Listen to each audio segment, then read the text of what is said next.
Hello, and welcome to another episode of Rambling Weekly, 112th episode. And I've got a guest with me. Would you like to introduce yourself, guest? Yes, I am. My name is Graham Burns.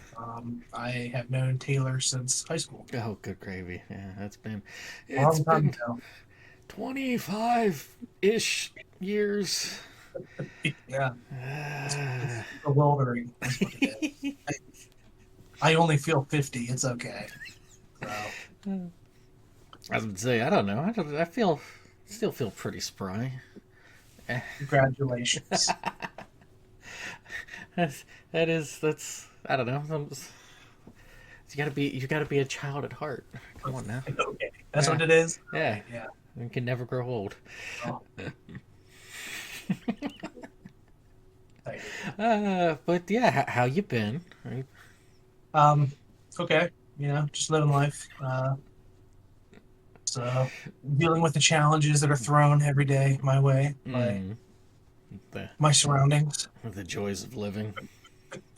you, you make it sound like you're like the dude that goes out and tries to do the wilderness living. Trust me, I do indoor wilderness living at my house. So, um, yeah. So when I say I feel 50, it's because I'm pretty sure my children have aged me 20 years. I think that's kind of how it goes. They just steal It is. the the youth from you. That's why I can't be a child at heart anymore, Taylor. It's because they've sucked it all out of me. They robbed you of that. They pay it back, hopefully, if you're good enough, if you behaved. Speaking of, good night. Uh, Sorry about that. I've only worn 7. it happens. As I say, I didn't see any of them there, so Yeah, she yelled it from no, upstairs.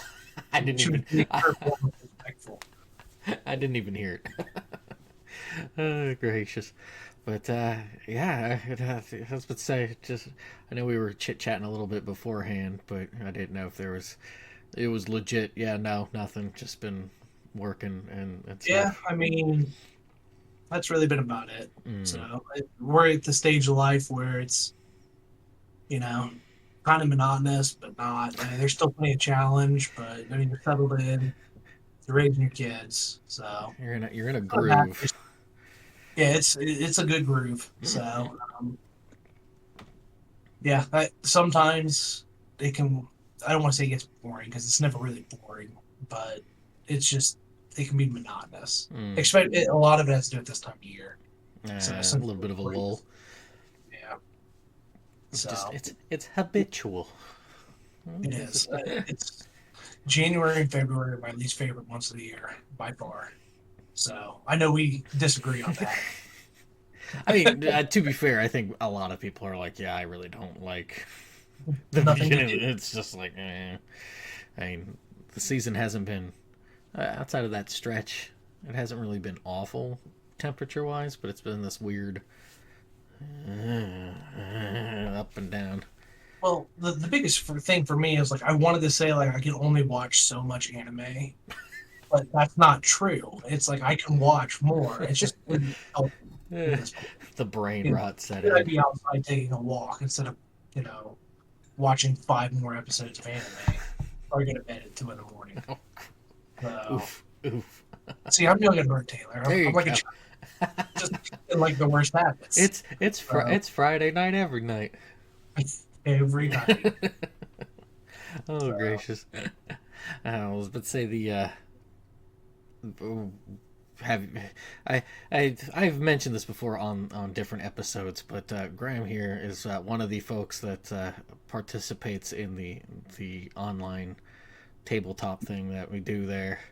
yeah. Uh, uh, no updates because the last update we haven't played since, but we're supposed to play this week. So Well, I would even go as far to say as Taylor and I are co-founders go of the first. online gaming community.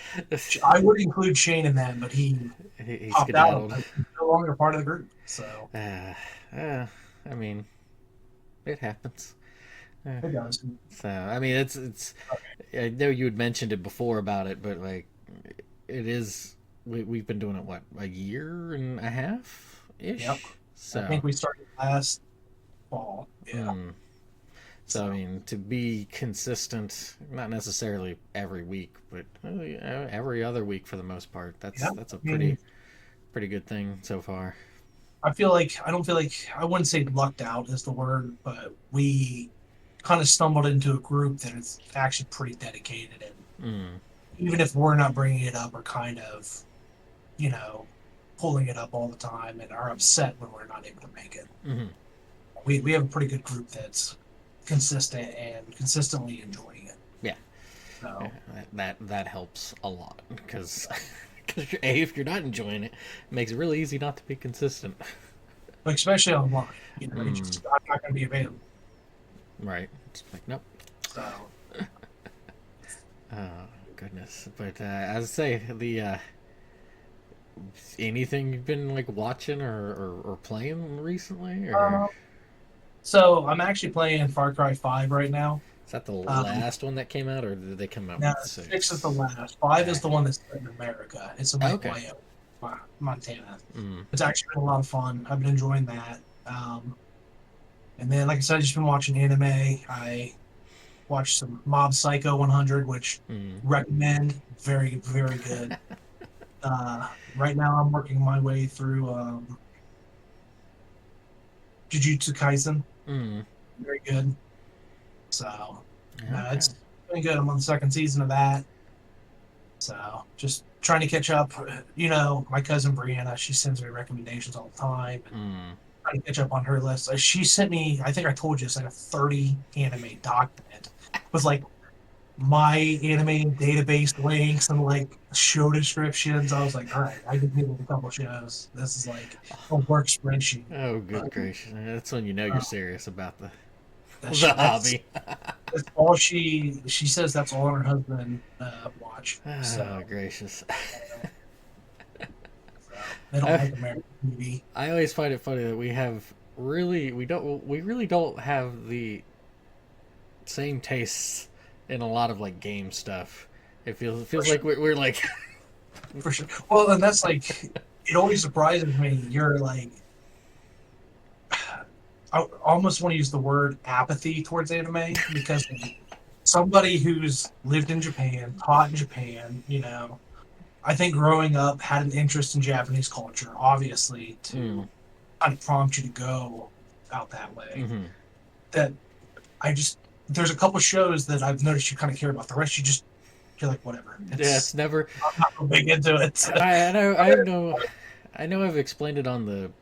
I think I have on the podcast before, but like before when I was young and stuff, like when I would play Final Fantasy or something, it never Yeah, dawned on me that those people were Japanese. I was just like, oh, it's a game. Oh, they just have really weird names. yeah, Yeah, totally. That's like I never thought of Nintendo properties as being Japanese. They were yeah. games. I was just like, oh, Yeah, okay. And it was. I would say more so like actually really getting to know you more. Yeah, definitely you as opposed to anybody else that was in our friend circle and friend group and stuff back in high school. Um, yeah. yeah, I don't think anybody else would have. No, I think we were the. Jared kind of liked it. He liked Cowboy Bebop, I like but Cowboy. Yeah, and yeah, he was kind of a fan of Dragon Ball. I mean, mm, honestly, what kid our age wasn't? right. Well, I should say what nerd our age. There were definitely kids in our school that were not into Dragon Ball, but They missed out. I feel like if you had a modicum of like nerdness, you knew what was going on in Dragon Ball. Right.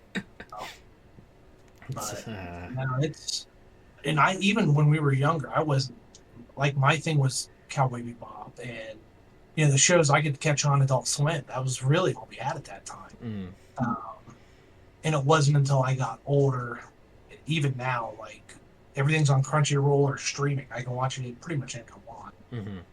And it really kind of took off. And I don't know. There's something about their humor and the way they do things. I just find a lot more enjoyable than you'll find. I feel like in Western media. So I'm not saying one's better than the other or whatnot. I just noticed it appeals to me. You Uh, do have those ones that really scratch your itch, but they're like the weird. You get in some tall grass with some of the stuff that you. yeah, you gotta be. Well, Maybe that's what- it's just like okay. It's, Well, I think that's one of the things I love is like Western media is so worried about pushing boundaries or whatever, it's really hard for them to get weird with stuff. And like there you'll just have some of the most random, weirdest crap thrown in there. mm. I feel like you wouldn't really see here. Well, I think you see it, but it's like you said, it's almost when you try to tighten. It's almost like the sands on the beach, as Edgar Allan Poe said. Try to hold on to it. There's a time, sands of time, just kind of go through. Same sort of thing. Like you're trying to hold on to it, and it just kind of you get like really bizarre stuff in the states, Yeah. but it's very very crystalline and very very Yeah. it's here and there. Like that, or you get the evolution of the really dry stuff from like Space Coast to Coast. You can. Yeah, but some of that stuff is so Oh, it's funny. so hilarious. Have you ever seen the? I've just seen this a few weeks ago. The one with that did. It was for. It was at E3 for Oblivion, and Space Ghost was interviewing Todd Howard. It was. Nobody is laughing at all. No, It's so like, funny. and I grew up watching shows with laugh tracks. I mean, you couldn't get around Mm. when we were younger. But I prefer my comedy without a laugh track, Hmm. 100%. Yeah, I think honestly most people do. Yeah. But that's that like almost uncomfortable humor.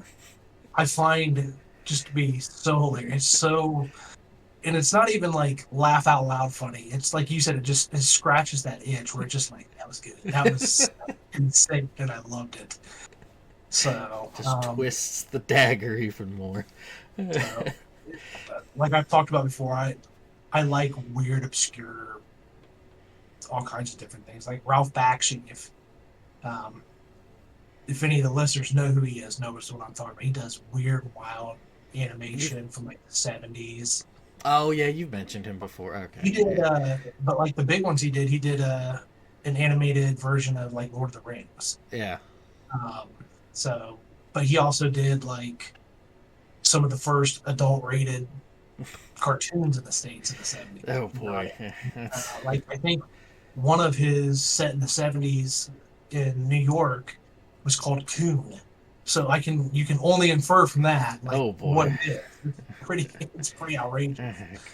Um, I find it interesting that stuff was made and that somebody was willing to go out there and do that. Hmm. So it's kind of like the anime. What is it? Is it Egg? Is that the one? That really weird anime movie you and I have talked about Oh, kind of Angel's recently? Egg. Yeah, where it's like almost a silent. But that stuff interests me. I don't know what it is. It's Mm. so different than what we normally used to see. Hmm. That's what does it for me. It's different. So I can only watch The Office so many times.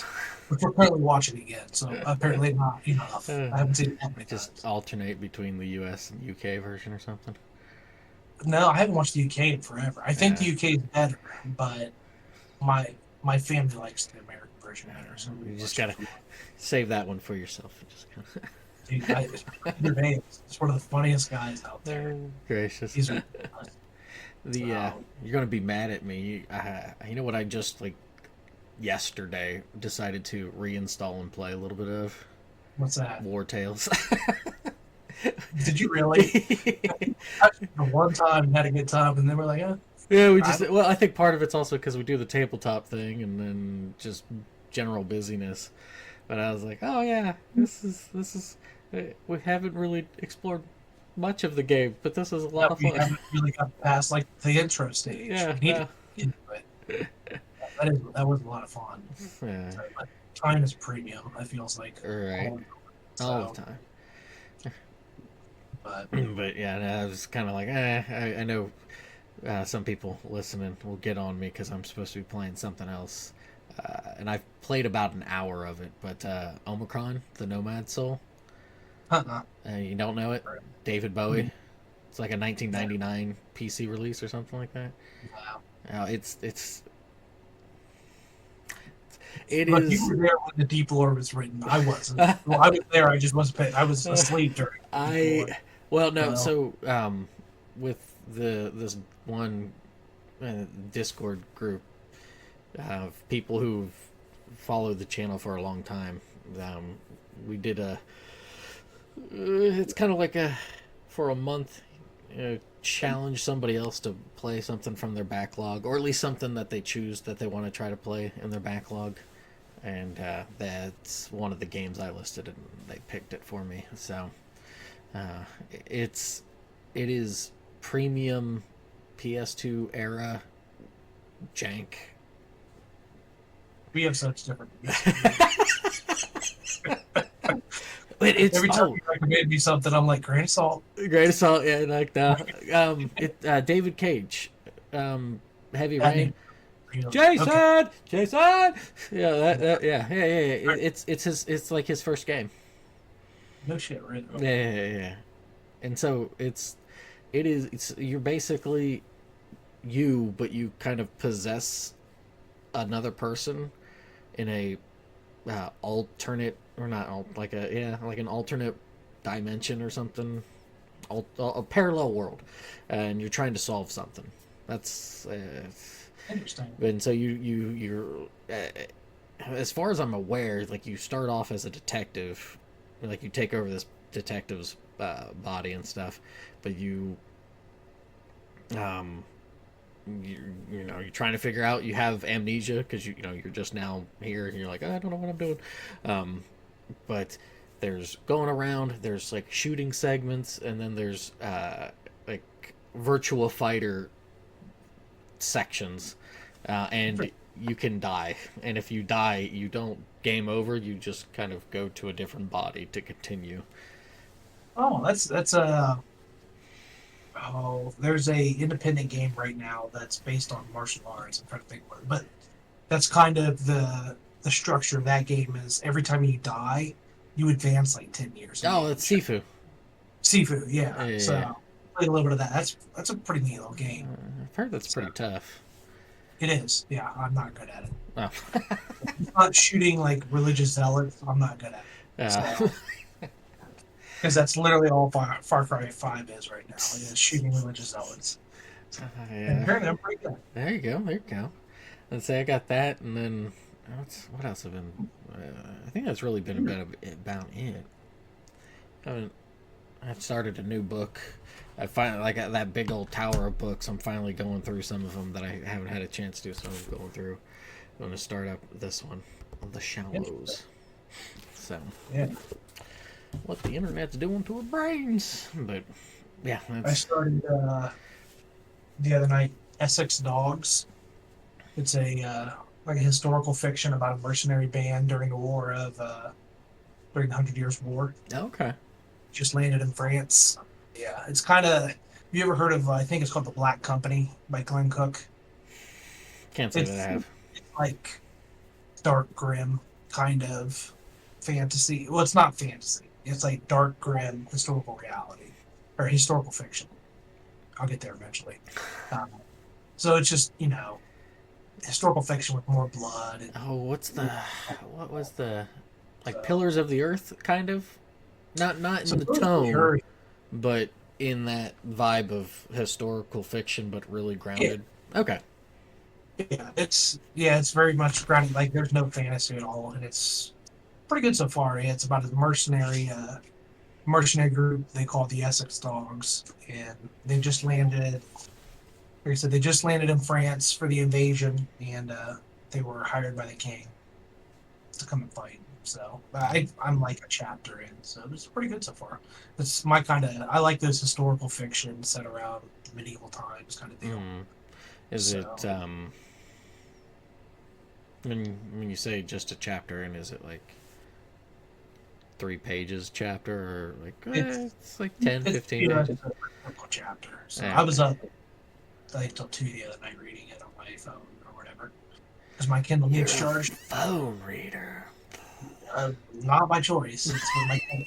Now I read a lot of books on Kindle. I will say that I do love That's my Kindle. fair. I can have like 1,000 books on there. Then in some way, I mean, not in some way, it's probably cheaper doing it that way too, right? Like, Sure. I signed up for a service and they every day they send me like $2 or less book deals on Kindle based on like the interest I chose. Mm. And honestly, the biggest reason is I read a lot at night in my bed, and I don't want to have my light on, keeping my wife up. Or I had this thing that you put around your neck, and it like had little flashlights on it to read a Mm. book. The Kindle's backlit, Yeah, so I got I mean, the little teeth thing you can put onto the book, and then on the book. yeah. Yeah, I get a little weird about that because I don't like my books. I like my books pristine for as long as I possibly can. Why? Even if it will leave like a little tooth mark, I'm just weird. Like people dog ear, oh, I love a dog eared copy. Do not give me a book with Scott. I now know You the next gift to don't give is just a dog. brag this. Did you pull this out of like a pond? No, I'm very, very weird about the condition of my I books. mean, Like, folded pages I could understand being a little harumph frumph, but literally, I've had a book slightly open, something fall on it, it'll bend and crease the cover mm, page, and felt like I was going to have a heart attack. Like, I need to buy a new copy now because the cover's bent. I don't. Luckily, I have enough sense not to do that, but it's like I feel that way. I'm like, oh my. I've literally walked away from used books that I've wanted that were super cheap because of the condition they were in. I was like, no, I'll just wait until I I can have find it. standards. Yeah, I have standards. I might read like the biggest pile of flop ever, but it better be so. Oh goodness. Oh, oh man. As I say, So you were always a very I don't want to say voracious, but you probably. I'm trying to think of who else would read as much as you did in college or college, high school. yeah, high school. See, this up till 2 a.m. thing. I used to be up till 4 or 5 in the morning. Like I remember being up till 5 in the morning reading Lord of the Rings in high Mm. school and just getting absolutely destroyed in the morning because I wouldn't get up. This is Uh, making more sense now that you say yeah, oh, for sure, that. for sure. And that habit has not gone away. Just nobody's here to reprimand me now. So I have to kind of take responsibility on my own to make sure things get done. But honestly, and I know we've talked about this a little bit before, my attention span, and I'm sure some of it is age. The other part is just there's a phone to constantly distract. That's why it's hard to read on a phone too. Mm. Like at 10 o'clock, I have my notifications turned off, but it's still, you're always like, okay, well, let me see if I have an email or whatever. So I can get through books still, but I can't the way I used to. Oh, okay. So I used to be able to just sit and just read books constantly, and now I don't have the attention span for it. And unfortunate. It's something I've been working trying to get better at because Mm. I think reading is one of the best things on earth. I think Well, it's one of the best things you can do. So it's such a outside of really getting into collecting a whole bunch of books or something, it's such a I don't say cheap, but I mean, it's a very it's a very hobby you can be very frugal with. yeah, it's very accessible. I mean, even people that can't. That's why I'm a huge supporter of libraries. Mm. People that can't afford books, they've always got some place they can go get a book. I don't think we should ever be not denying books to people in any form. Mm. Um, that's why, as much as my kids say they don't like to read, I try to press on them. Like I get it, but it's one of the best things you can do. You can learn so much from reading. I mean, there's no downsides to reading at all. So The dangers that Ray Bradbury warned in Fahrenheit. They would that's right. just give it up without it. It's we don't need these things. Dun dun Yeah. No. dun. So I wish I read more, but Mm. you take what you can get. Yeah, as I say, it can be tough. I kind of go through like spats and everything. I feel like I do.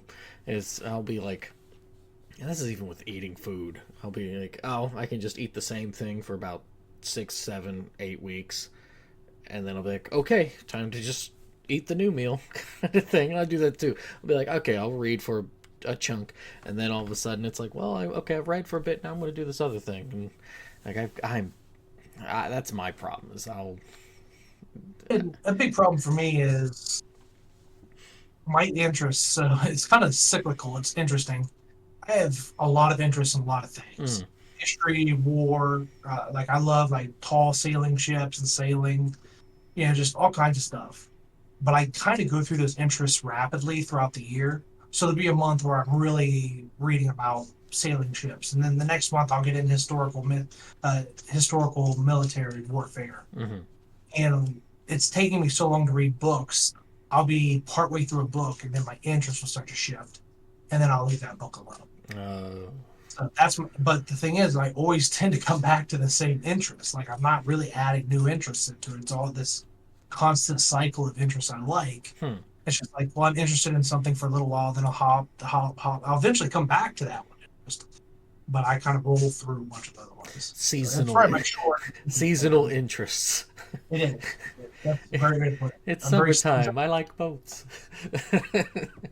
absolutely. I do it with movies. I do it with shows. I do it with books. I mean, everything. Mm. So I'm trying to think. I don't really have where I'm sitting there tethered. Anything tethered. I don't. Yeah, I don't know. I don't do that. uh, Yeah. it's an absolute problem for me. It's even with hobbies. I'll Mm. dip into hobbies that I have as the year goes on. So Hmm. I mean, I get it, especially with weather changing. I know we mentioned it before. It's like it's a little harder to be like, yeah, I'm gonna go out and take a walk. Oh, it's raining and it's 33. Yeah, no, I'll exactly, pass. exactly. Yeah, Take a walk I straight don't to need my stuff like bed, that. Uh, straight to the couch. That's about as far as it's gonna go today. no, exactly. Trust me, there's more enough anime to watch on the phone. So See, I can't. no need to leave. I can't. I cannot do the phone thing. Like So I it's used to struggle with it, yeah. but I have with two kids now and a wife, and everybody's competing for the TV. Um, I started watching. I noticed I started watching more of it in the last couple of years on my phone, just because Mm, I can pop a headphone in, kind of be in my own world in my house while everybody else is doing what they're doing. mm, So when my wife and I went and got new phones, I got like the bigger version, like mm. the pro version or whatever, because I knew I was going to be watching so much TV. I would say 90% of my TV now, Huh. or my iPad if it's charged, but my iPad doesn't hold charge that great. So Well, I would just imagine I think it's also because of how I am, where I can fall asleep on a rock if I'm yeah, like, oh, I'm going to go to sleep. Okay, like just out. yeah, And I know, if I'm like trying to look at something or whatever, and I'll be like, okay, all right, I'm gonna look at something real quick, and then smack myself in the face with it within yeah, minutes. Like I'm like, oh, what the. Okay, off it goes. Like if I'm reading, I have to make sure like I'm sitting up or something because I know if I try to like slouch any, I'm just gonna be like, oh, okay, I'm gonna. Like I can't do it. Okay. I missed. I had to rewatch a whole episode and a half of Jujutsu Kaisen because I fell asleep during it. I was like, "All right, well, I know what's going on now. I better go back." Gotta rewind this real quick. Time out. So, no, it happens, but Oh goodness gracious. I'm trying to think on that.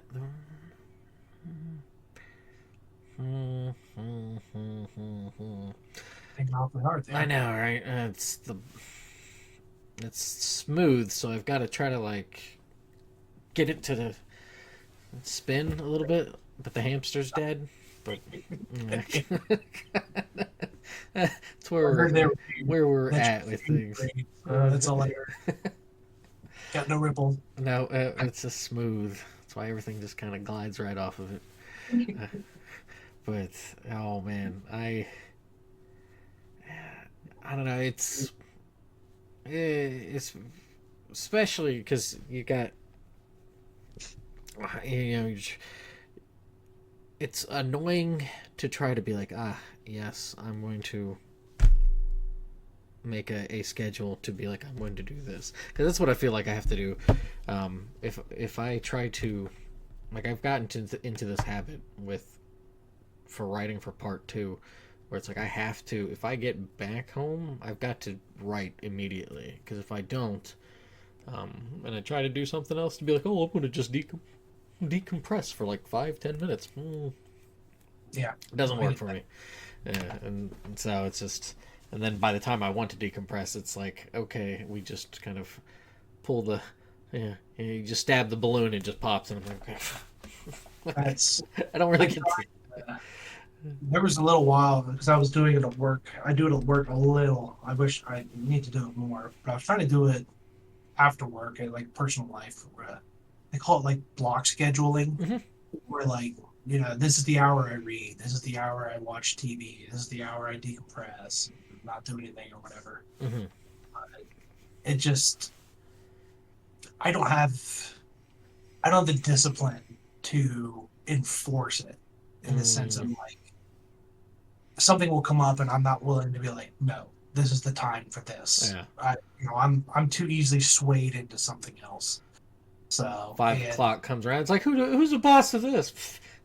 yeah, I'm the boss, and Right? I decide if I'm going to do it. So, but no, it works. I find it works better for me at work just because I'm dedicated to that time, Mm-hmm. you know. But when I get home, it's like, okay, this is my time to read, but I have zero interest in reading right now. It's almost too, oh, Prussian, right? Because I think it's Yeah, how our, I think it's probably just from school, right? yeah. You get so many years of, well, you get just the block of this and this and this and this and this. Old habits die hard, I guess. Yeah, and then you become an adult and you're like, I don't have to do that.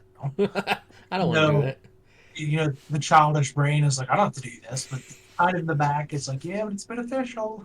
The adult's kind of like trying to climb a cliff to say something, but the child's like, no, Get out of it's here. time to watch mind melting anime now. So that's so. Yeah, that can just can get you. Oh boy. Um, let's say, is there anything else you want to speak of before we get into this topic? No, I don't think so. You catch me, like I said, at a bad time of year. Not a whole lot going on. So maybe a good time of year. I don't know. Uh, So it's hard to say. that's all right. I was gonna be mean and bring up a question, but Uh, I mean, whatever. well, no, it's gonna be mean in the sense of the answer that I know you're gonna give me. Oh, really? Yeah, Think you know me that well? yeah. Have you read my Huh? book yet? Yes. Oh, yeah. Uh, uh, oh, Damn it, Taylor. I gotcha. Yes. Yeah, you're not wrong. Truth be told, you're not the only one. So, Look, I can't finish any book right now. All right? Oh, I, God. I think I just find it really funny that the first one, for me, it's funny because that first one is a really rough one, and it's just I don't want to say it was an angry hand wrote it, but it's just rough. And then this other one, I'm like, oh, I really like this, and nobody reads that one, but they read the rough one. They're like, Don't dang give it. it time. Give it time. I just Plenty yeah. of people, you won't get famous with it until you're dead. Right? Oh Isn't yeah, that how it works? well, no, how does it work? It's the really good ones that hit on the stuff generally don't aren't around to Farewell. see it. Yeah, exactly. They don't fare well in their own time. Yeah, So yeah. your life is just Moby ahead of its Dick, time. Moby Dick. Yeah, that was a large commercial flop. It did not do well at all. And then he died, and like, holy crap, he Well, actually they're really good. really good. Maybe we should, well, I think everybody got over the name finally, and Uh, they're like, "Ah, everybody should know it." Guess we can giant whale. And it's So, white. Oh, come on, guys! Like what are we getting at here? Uh, yeah, gracious. All right, well, yeah, let's get into the topic. The topic is how do you play your hand? I have this little thing here that has brief notes.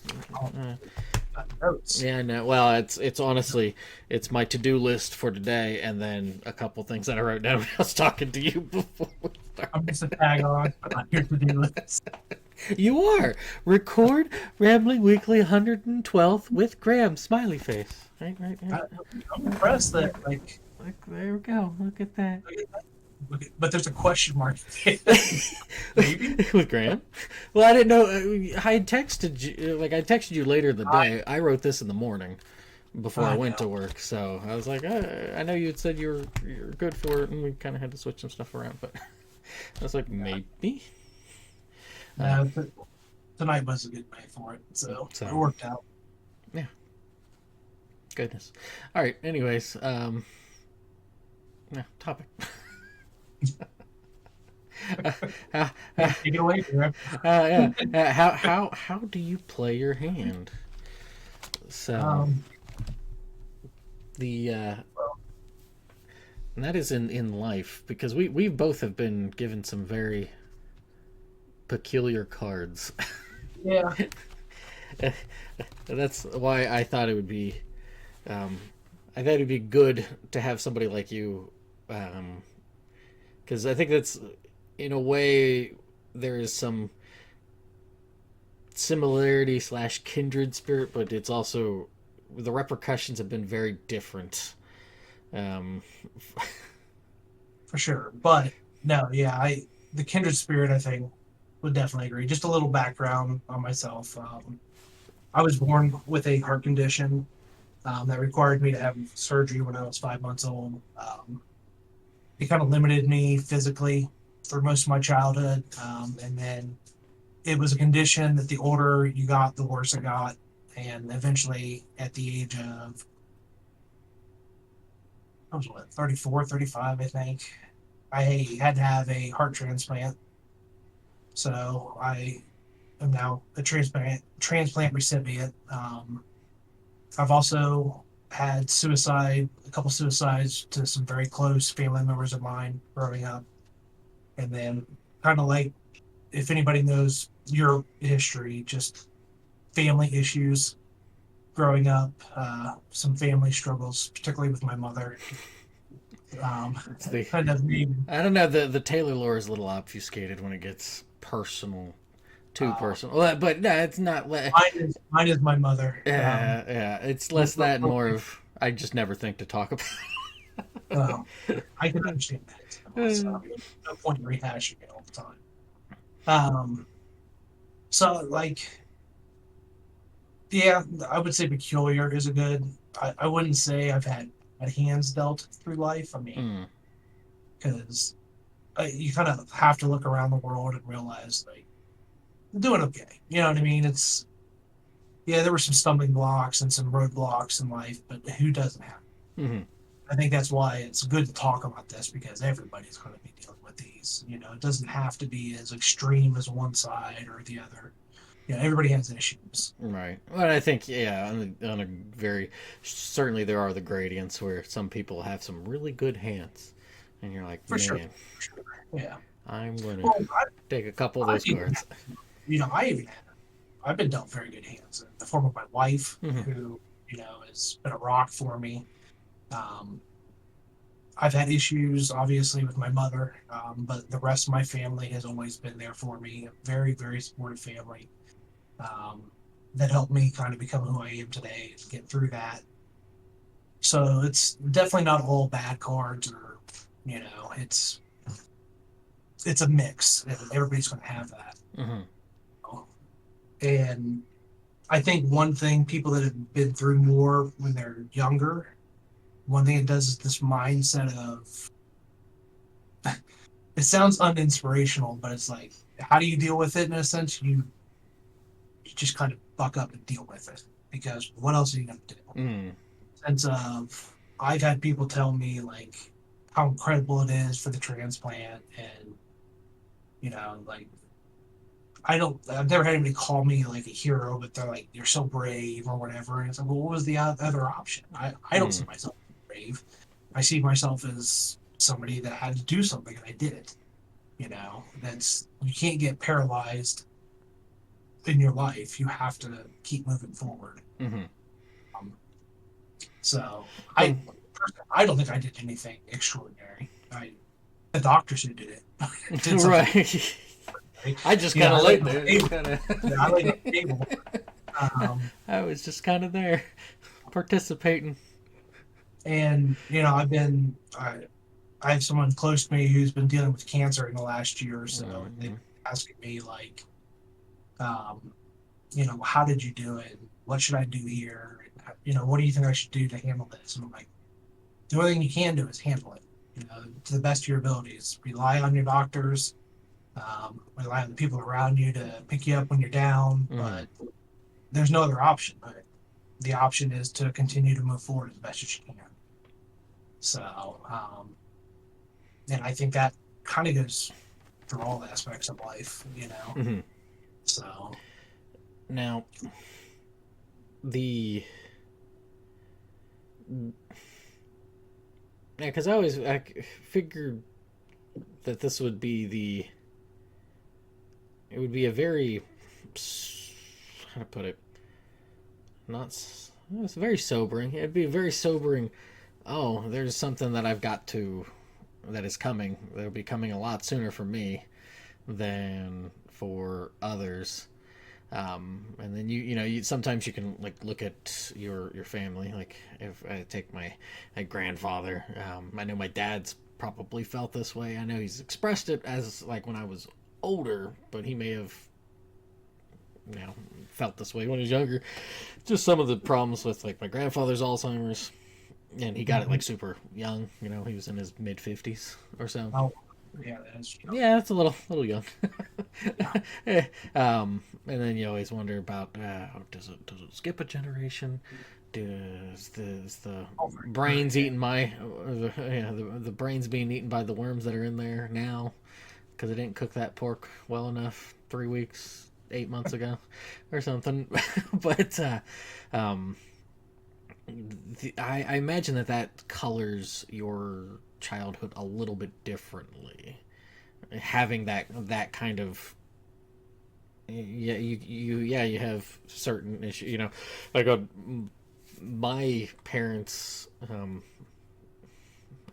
probably on a good, both of them. I mean you knew Mike well I don't know how well you would have known cousin Barbie.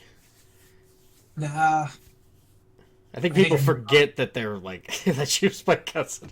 She's my Yeah, cousin. I thought, but But I mean, there's just like troubles I around. close for you Well, when we were younger, we when you were younger. yeah, but like this was when elementary school Yeah, because my that's and I didn't until high school, yeah, so gotcha. But um, regardless, the family thing, like my mom's mentioned this before about how all different problems, they're like just alcohol and substance abuse and whatnot, but um, like I'm like oblivious to it. Like it doesn't quite like I never got the I think my I mean, brother got bit by it a little bit, but he seems to favor the liquors a bit, but I'm just kind of like nope, I'm good. Do. So, well, yeah, and that's well. I mean, do you think there's something that happened when you were younger that made an impression to like kind of stay away from that, or the only I feel like growing up, like, I didn't feel like I got like a lot of things. It felt like I got a lot of if you're if you're playing I don't know if, whatever kind of card game, and it's just say it's like just numerals, just keep it easy. Ace to a 10. 10's being really good. One ace being not so good. Mhm. It feels like I've been given like a bunch of sixes and like a 3 and maybe an 8 maybe or maybe Yeah, just kind of middling all around, but yeah, it's I I joke about this whenever I'd play euchre with people.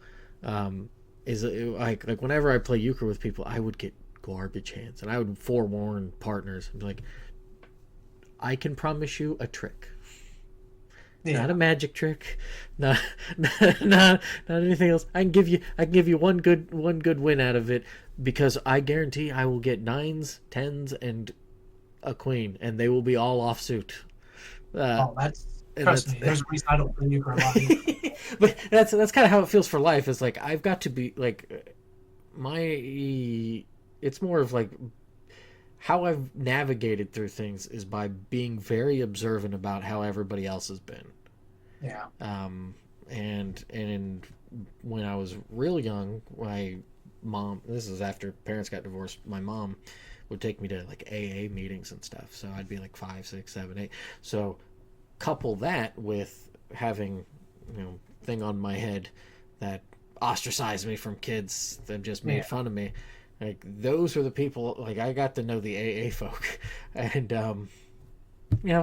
as a little kid who's just kind of like do, you go, oh, why are these people like this?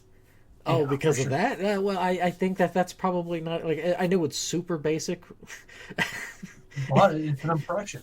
Yeah, It's an impression, but it's also it can be very hampering because on the other side of it, it's I mean it's probably why I don't really drink very often and I've always shied away from parties and stuff is because I saw how that was. So yeah. it really kind of forced me to be a lot less. I mean, I guess a lot more asocial or just not so Oh, much. I can understand, and I know, like, kind of talking about your growing up and seeing things. A lot of we had, I feel like, a pretty different viewpoint when we were kids with stuff. Because I had a heart condition, but it was a condition nobody could see. It didn't stop me from doing anything. I couldn't play contact sports and stuff like that, Mm, but that's not like a glaring thing. Plenty of kids don't play contact sports when they're young. Um, so mine was never like a visible thing. I just was never as good as any other kid at anything because my heart limited my lungs and everything. But you could just look at that. That's pretty typical. There's going to be kids that are good at stuff. There's going to be kids that aren't good at stuff. So mm, it's not really anything that made me stand out.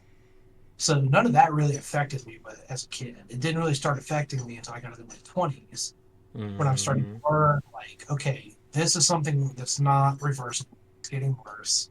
And they knew that when I was a kid, like mm. my doctor, but I didn't know that. I went 18 years every year to the cardiologist and got a great checkup every year. So I just stopped worrying about it. Oh, I see. Because I know you. I vaguely remember you had mentioned something about it was a concern in high school, like not like in the moment of high school, but down the road. Um, Yeah. And so everybody, it seemed like everybody but me acknowledged that in that sense. mm, So it was because I remember. So after I got done, I had to go. I went to my cardiologist until I was 18, um, pretty much because my elders forced me to. And once I got out of that, I stopped going because I thought everything was fine. And I remember my wife, who was my girlfriend at the time, would bring it up all the time. Be like, hey, you need to go see your cardiologist, whatever. And I just was like, whatever. I've been fine all this time. I don't need to go. And then I remember we went to, so when we got pregnant with our daughters, um, we went and had an ultrasound done to check their hearts to make sure it wasn't something hereditary, which they said, look, this isn't hereditary. It's a one off condition. But because you, congratulations! Boo! yeah, You won the lottery. great. I mean, I'm happy it can't pass my kids, but they were like, we still want to bring them in because you have our condition, we consider them higher risk. So I remember going in, they did the ultrasound or whatever, and the doctor left for a minute, came back, and said, the good news is your girl's hearts are fine. There's no issues there. Then she spun around and pointed her finger right at me and said, bad news is you haven't been to the cardiologist in like 5 years. Um, your doctor's going to be calling you here soon because I just called. And I was walking out of the hospital from that, and my phone rang, and it was my cardiologist saying, "Yep, you need to come in." Oof. And two 2 weeks, a month after that, I had I had a it's totally slipped my mind right now, a pacemaker. Mm. and because my heart was struggling that much by that point already, and that was 25, I want to say, something like that. Mm. So it was one of those that once you hit a certain age, it really drops off and it kind of coasts down. And then at some point, the heart just pretty much gives out and it just is a drastic plummet down. Mm. And that's why they were like, let's get you on a pacemaker. We'll see how long we can go with that.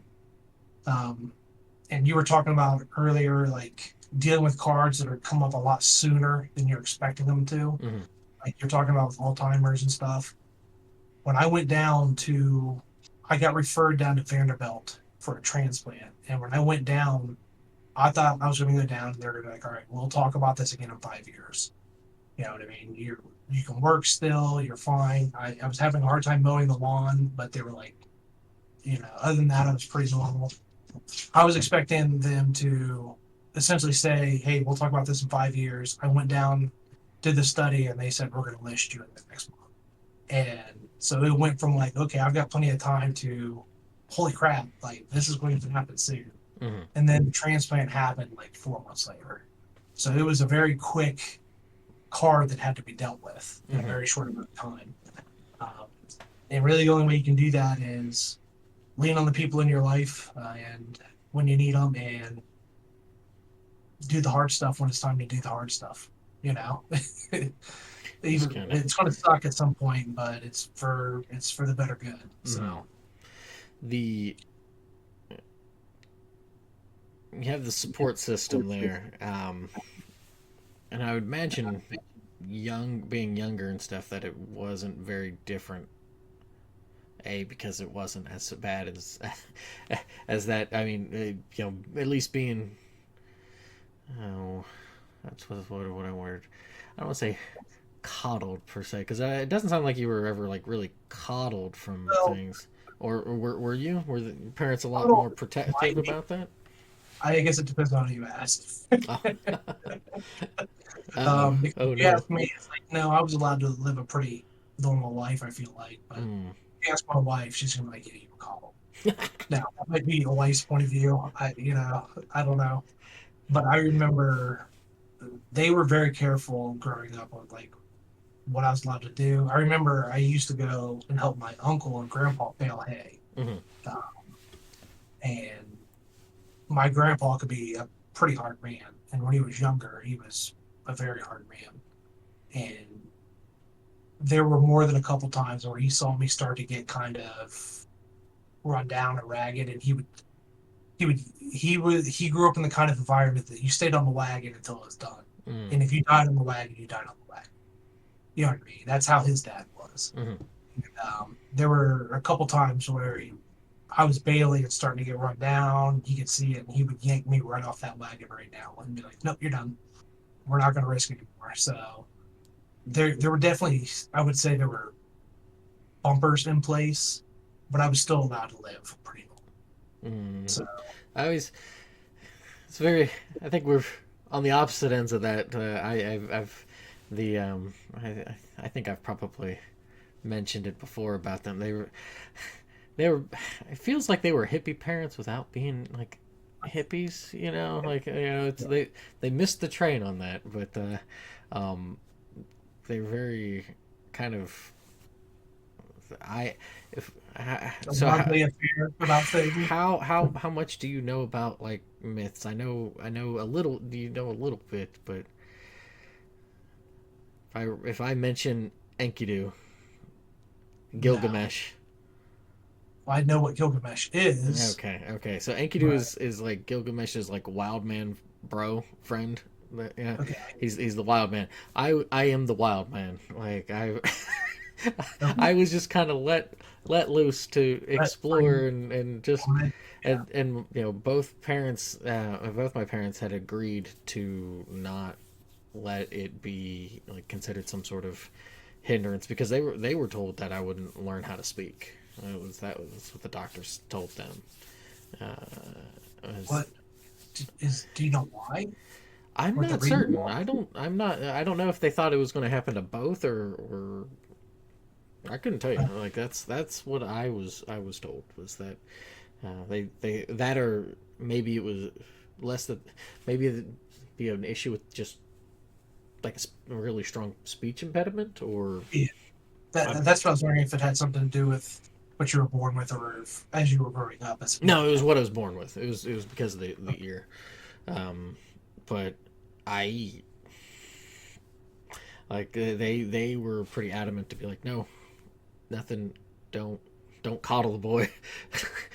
Don't coddle the boy necessarily. Love him, take care of him, but don't baby him. Don't ever do Yeah, that. So like, yeah, I definitely had a little bit of that, but because everybody knew that, like, hey, this is what he has, what he's growing up with, mm-hmm, and we definitely have to be careful of that because things that's like taking shots to the chest was a big no-no. mm, Stuff like, you know what I mean. That's like, even if I, which some players play, even if they don't have a condition. If I ever played baseball, I would have to wear like a chest the protector. chest pressure, right? So, and in paintball, they for a long time they made me, if Oh I yeah, was because allowed, yeah, you guys were in to that. wear a chest protector. Yeah. So, but so I don't, I feel like the word coddle is kind of No, misconstrued or yeah, pretend it was protective. protected. Yeah, So yeah, like I was that's still allowed to do stupid stuff and get in trouble, but push the limits in certain areas. But there mm, were definitely barriers, areas that were like, we're not going to do that. And that it's a kind of how life is too. You know mm-hmm, what I mean? There's going to be barriers, and even with the transplant, I feel like I haven't lost any barriers. mm-hmm. It's just been replaced a whole new set of barriers because what you have to do to maintain the transplanted heart, I got a bunch more restrictions on stuff. You know what I mean? That I never had before. Food I can No. eat, that kind of thing. Mm-hmm. I mean, literally, if I don't take my medicine regularly enough, I could die from it, Mm-hmm. not taking my medicine. And that's, as long as I have a transplanted heart, that's going to be true. And since they don't have a technology to clone your own DNA into a heart yet, that's for life. Mm-hmm. And I also have to worry. I think I read the average at one time. Now, this is across all age spectrums. They see it a lot less, obviously, in younger patients. So we're talking like, younger all the way up to much more advanced in age. Mm-hmm. The average transplanted heart lasts like, it was like 11 years or something like that before it has to be transplanted again. Mm-hmm. So that's always kind of in the back of my mind. But I hear more cases of people my age lasting like 20 years with heart, or Okay. going a while. But it's still something my wife and I talk about and have to kind of be wary of. Is Mm-hmm. like, because before I had the transplant, I was planning on retirement in the sense of like trying to make sure I had money for Brittany and the girls. Um, but I wasn't planning on retiring. I Mm-hmm. figured I'd work until I died in my 50s or whatever. And now that I have that, the transplant, I can start thinking more like, all right, what am I going to do to get ready for retirement myself, and not just have money for them, but who's to know, who's to know if I'm going to have another one at 50. Do And the boomer move. The money is yours, all yours. it's uh, luckily I'm not a boomer. I'm an early millennial. So, and we must specify early millennial. We are totally different than late millennials. All right. I was about to say I feel I don't know how to put it. I guess like I mean yeah, age wise and stuff, but I don't quite jive a lot. I don't feel like a millennial, but I don't No, know. well, early millennials don't. We're the lost millennials because The lost most millennials. millennials you ask our age, they're like, yeah, I guess I am because of the Uh, your age, but I don't feel like one. and I don't feel like Gen X, even though I probably skew more toward Same here. similar habits, right? But in the same hand, Sure. that's fair. Kind of. I mean, we grow up not a decent chunk, but a part of our life pre-internet, pre Mm, 2000. You know, um, but one of the biggest things I have in the back of my mind is, let's say I get to where I'm 70 and other parts of my heart or my health are starting to fail at that point, and I need a transplant. Is it worth taking at that point? hmm Or do I leave that heart for somebody else who might be younger and might be able to get mileage out of it? So that's something I kind of internally struggle with. It's like, well, what's my cutoff? And a lot of it's going to depend on what my quality of life and other areas are at that Hmm. point. Because 70, when we were growing up, 70 sounded old. It's not the case anymore. It still You know what I sounds old to mean? me. It does. I mean, for sure. But we're almost 40 at this uh, point. You know what I mean? It's not that far away, unfortunately. Uh, but like you see people living into their 70s and being active still today. No I'll never problem. make that. I'll go out. I was like, I'm done about 60s. It doesn't matter. I mean, I yeah, But I have a hard time thinking I'll make it that far, and it's yeah, well, not like I'm making efforts to be like I drink tea, I walk around, I I do. Drew and I, Drew and I actually have a pact that if we turn 90, if we somehow manage to make it to 90, we're going to get into a fiery car crash in a cop chase on our way to Mexico. We're going to break the law somehow and like die in a You're gonna fiery go car. like 13 mile an hour or something like what? It's like the Nick Swardson joke. You're 90. You should be doing 90. Yeah. Why not? Oh, good gravy. You're 90. You should be driving 90 all the time. Got places to go. We're out of time. So, Oh. no, I don't think I'll be driving slow at any point in my life. We've talked about my driving. Oh, So, yeah. No, no, no, no, but no. I like, yeah, because yours is a lot more serious. I think there are some ramifications for mine that have kind of come up as time has gone on that are just very different that people don't. Part of it's the longer hair, but also a lot of times, even when you know I shave it all off, people either they're trying to be nice and they say they don't notice it, or I mean whatever. But the problem of like hearing things yeah, is a problem that as other people my age finally get old, or those younger kids have the tinnitus there, whatever that's called.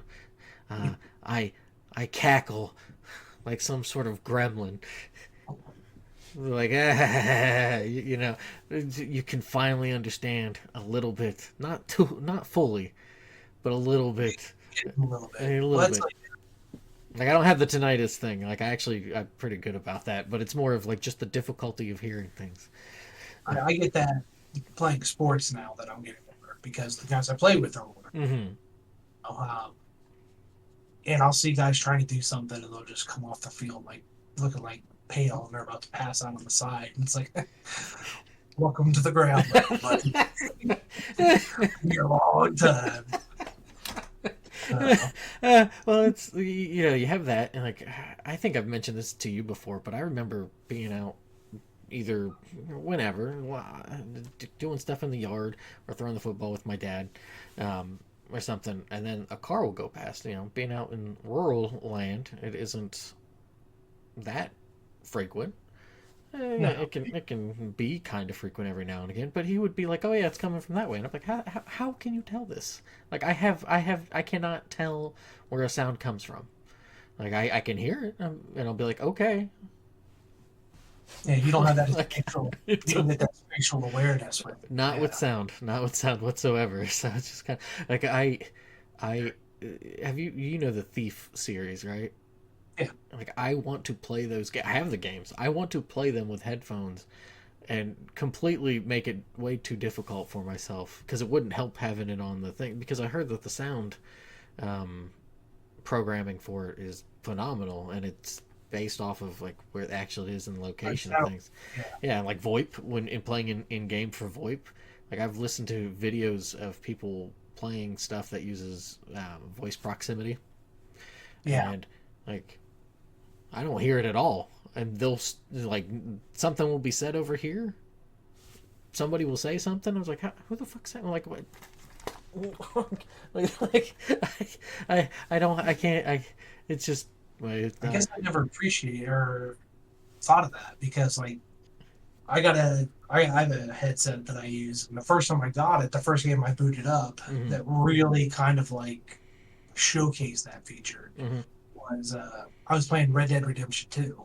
Okay. And so I threw that on. It was the first time I had been using them because the all the headphones I've passed didn't really have that. I've heard directional before, like movie theaters or surround sound systems, people's play houses, but I threw that on and it was I was walking somewhere and I noticed that I could hear the stream behind me, Hmm. and it felt like the stream was behind me.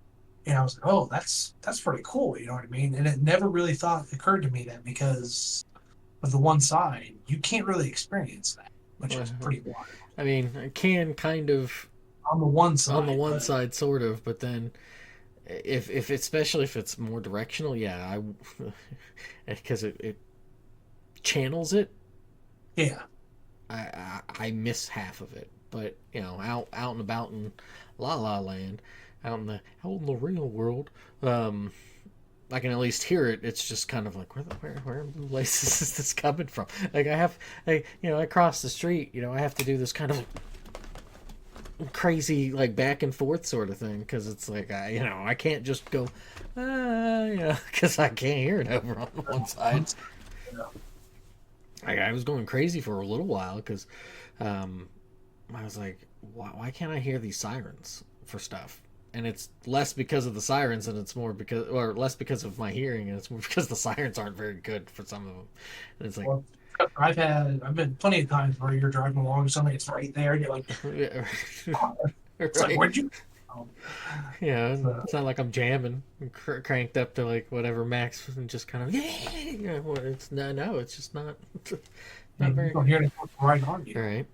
It always makes me think of like airplanes, especially low flying airplanes. If you ever Mm. been to an air show, and like, you can watch videos of it too, where like the plane will come over the people and they won't even know it, and then the boom or the sound of the jet will hit them Yeah. and scare the crap out of them. Um, I mean, obviously, an ambulance isn't moving that fast, but I don't know if it has something to do with the way they're driving and like the sound just kind of trails them a little or what. But Well, like if you're just gonna stop, I can hear it. But if I'm driving down the road, they'll get me all the time behind me. mm, So I think that they're supposed to. I think they're supposed to project, right? The sound is supposed to I'm be sure they stronger do as a to an extent. projection, To an but extent, yeah, but for whatever reason, I don't know. It just doesn't seem like it peters out pretty quickly, especially if you're going in the same direction. for sure. But you got have that like for when I was a kid, and this kind of hamstrung me to be able to do certain things was like I couldn't ride a bike because of my balance. So Well, that's what I was going to say is we were talking about me being a technician. And I was like, that's something I think you'd enjoy. And you're like, well, I can't climb a ladder. And it's like, that never occurred to me. Yeah, you don't have the balance to climb the ladder. I mean, That's I can climb part of it, but it gets like I get the kind of squirrely with it because it's what ends up happening. It's not that it's like an anxiety of fear of heights, but it's like things start to tilt. So I've got to like, yeah. like it's It this. throws off your equilibrium. Mm, So, but as a guy that spent so many years in the field that I was able to run up a ladder and essentially be Cirque du Soleil on top of a ladder. It never occurred to me like, well, yeah, that's because I have that balance there. mm. And I've fallen off ladders. I'm not immune. Because I've your fallen horse off a played. couple. So, but that was just me being stupid, not paying attention. So, but Yeah, yeah, I know it was. I always thought it was really funny because they would always wonder if I could learn how to drive because they wondered if somehow driving would affect my bounce. I'm like, I don't think it's quite I don't think that how works. that works. That was really doesn't come into a car too much. Well, so you remember Mr. Flory, right? He Yes. actually gave a wonderful Or bit I of. did one. So I thought he was kind of an arrogant. Oh yeah. But he had he pointed out something to me that it really helped because that's why I never like drove in high school because I used to get really nauseously sick riding in the car, and it's not just because my mom's a terrifying driver, but like it, he pointed out it's like you're probably hungry and it's because you're hungry and a passenger for whatever reason. Those two things just made it worse. And like, have you ever had like vertigo or anything like that? Yeah, I've had bouts of it here. So yeah, imagine like mild, not quite severe, but just mild enough to be like, oh, this is awful, and then any sort of turns just make it worse. It doesn't affect you when you're driving, but if I'm riding in the car, I'm just kind of like, That's looking at a phone while being in the passenger seat will oh, absolutely destroy me. mm-mm. Especially some of the routes we take to like her parents' house because it's all hills and twists. It's like it will. But when I was a kid, I could sit in the back of the car and play Game Boy all day. Oh, I could no, couldn't do But that. as I've gotten older, it could definitely start to get to my stomach. Now my Mm. kids, they experience it a lot. That might be it because of my driving, but uh, there's all the times where you have to tell them to put down their tablet or whatever they're doing because they're like, I don't feel good. It's like, well, we need to lay back and get off your device and close your eyes and just try to breathe for a little bit. Mm-hmm. You know? But Yeah, it is. Yeah, especially as it's gotten older with the like it's just it's a there's a different kind of deterioration that's going on with it. Like I do feel like it's gotten worse um, for the hearing. I mean, your hearing gets worse anyway. So, but for chipping some bones out of my body to carve to carve some eardrum bones, they did a pretty good job. Uh, yeah, but it not is bad. yeah right. But yeah, I can tell that it is a lot worse for that, and like because it's a little bit like it I could stick my thumb in there, right? That's how big the hole in the side of my head is. So for a long time I'd Yeah, always like try to like lay on it, and I'm one of the like 8%, not really, but like I'm one of those people who actually likes to like sleep on my back, like straight up, just kind of Dracula, yeah, just kind of. yeah. That's Well, that's the Dracula part, but I sleep on my back. But I know, like, if you sleep on your right side, it's actually really bad for you because of the. say the left side is better to lay on Yeah, uh, yeah. or something. So Mm, I can fall asleep. I can't fall asleep flat on my back, mm, but I fall asleep a lot propped up, like on a pillow, where I'm kind of mm, sitting up a little. Part of that came from before I had the transplant. I would occasionally go into heart failure, where you would build up fluid because your heart's not turning it fast enough, and the condition I had caused my heart be to operate backwards. So normally when people would get heart failure, they would get swelling in their ankles, and you see that that's like the most common symptom of heart failure is swelling in your ankles. huh. Well, if my heart worked backwards, I would get swelling in my stomach, like right near my diaphragm. And if I laid down at night while I was experiencing those symptoms, it would feel like it was crushing my lungs. Ew. So I had to fall asleep a lot sitting up. So I just got kind of in the habit. But now that it's fixed, I fall asleep really easy in that position. But I'll usually wake up in like 30 minutes, and then I have to turn on my side. Just like I Okay. can't stay asleep all night that much. Mm, But I used to sleep a lot sitting up because of the heart failure. mm-hmm. So Well, it's the like I know you had mentioned this to me with the of things that you've tried to explain with your kids there of like you said yours is an internal thing, so it and you can explain it to people. Mine was a much more visual thing, and younger it was a lot more of a thing, but as I've gotten older, people don't care or notice, but younger it got to the point where I was very flippant yeah, about it, which whether that's because of the tough skin of it or if it was just kind of like I've heard enough. Like it isn't funny the third time you hear it. It ain't funny the 12th time. because I haven't had to do it to the extent you have for sure. Mm, And most of the teasing I got was good natured, ribbing. You know what I mean? But what I've learned in life, and like this is probably what prompted you to say what I talk about with my daughters. It's like the sooner you own it, the sooner you take that away from them. Hmm. So if you're willing to own that and like be flippant and not be super beat down when somebody says something to you, that just sucks all the power away from you. Mm. Because there'd be times in school where somebody would tease me and I'd immediately be like, oh yeah, that's hilarious or whatever. And then they'd stop because they're not getting a rise out of me. Mm. I just took all the power away from them because I don't care. And that eventually I think grows when you're young, you're doing it kind of as a survival thing of like, let's just get along with it to get through this. The older I got, it became more, why do I care what this person says? Who is this person? This person is nobody to me. They don't mean anything to me in my life. So why would I care what they have to say about me? You know what I mean? It's like it's probably not near as bad as the stuff I'm thinking about them. And they don't care what I'm thinking about them. So why would I care about now if it's somebody I'm close to and they say something, it's a different story. Mm. Because that person has value. But if like some bully in school was to say something to me, it'd become like, okay, cool.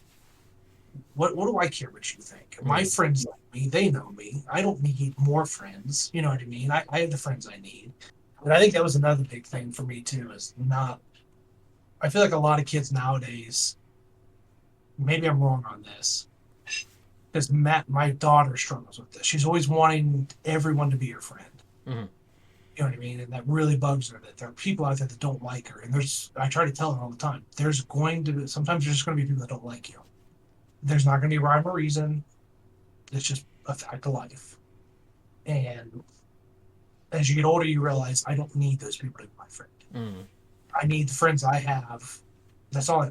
I'd rather have quality friends over quantity. Right. But I think that's something that comes with age. So, and life experience. It's hard to explain to a 10-year-old.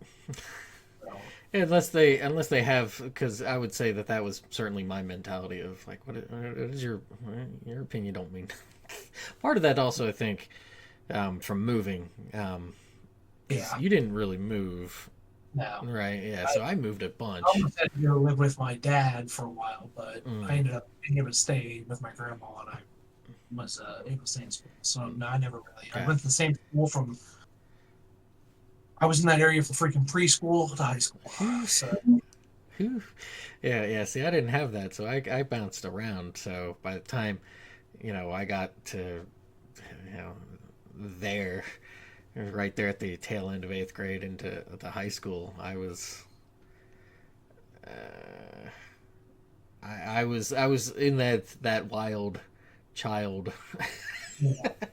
needing to Yeah, I be wasn't allowed. like I wasn't well, it might not seem like that to some degree. I mean, like I guess in a way I might present schizophrenic, right? Well, think about it though, right? I people, I don't think people realize that people thought of me as the scary senior. Do you not remember this? Do you not No. remember the Maybe me? it's because I'm blinded by Because you were a senior as well. well that and I knew you, so you Right. weren't scared of me. Well, Well, yeah. the only time you were scared of me was when we were at I think it was our buddy's wife, his girlfriend at that time's house, and we're like, oh, let's go outside and Well, box.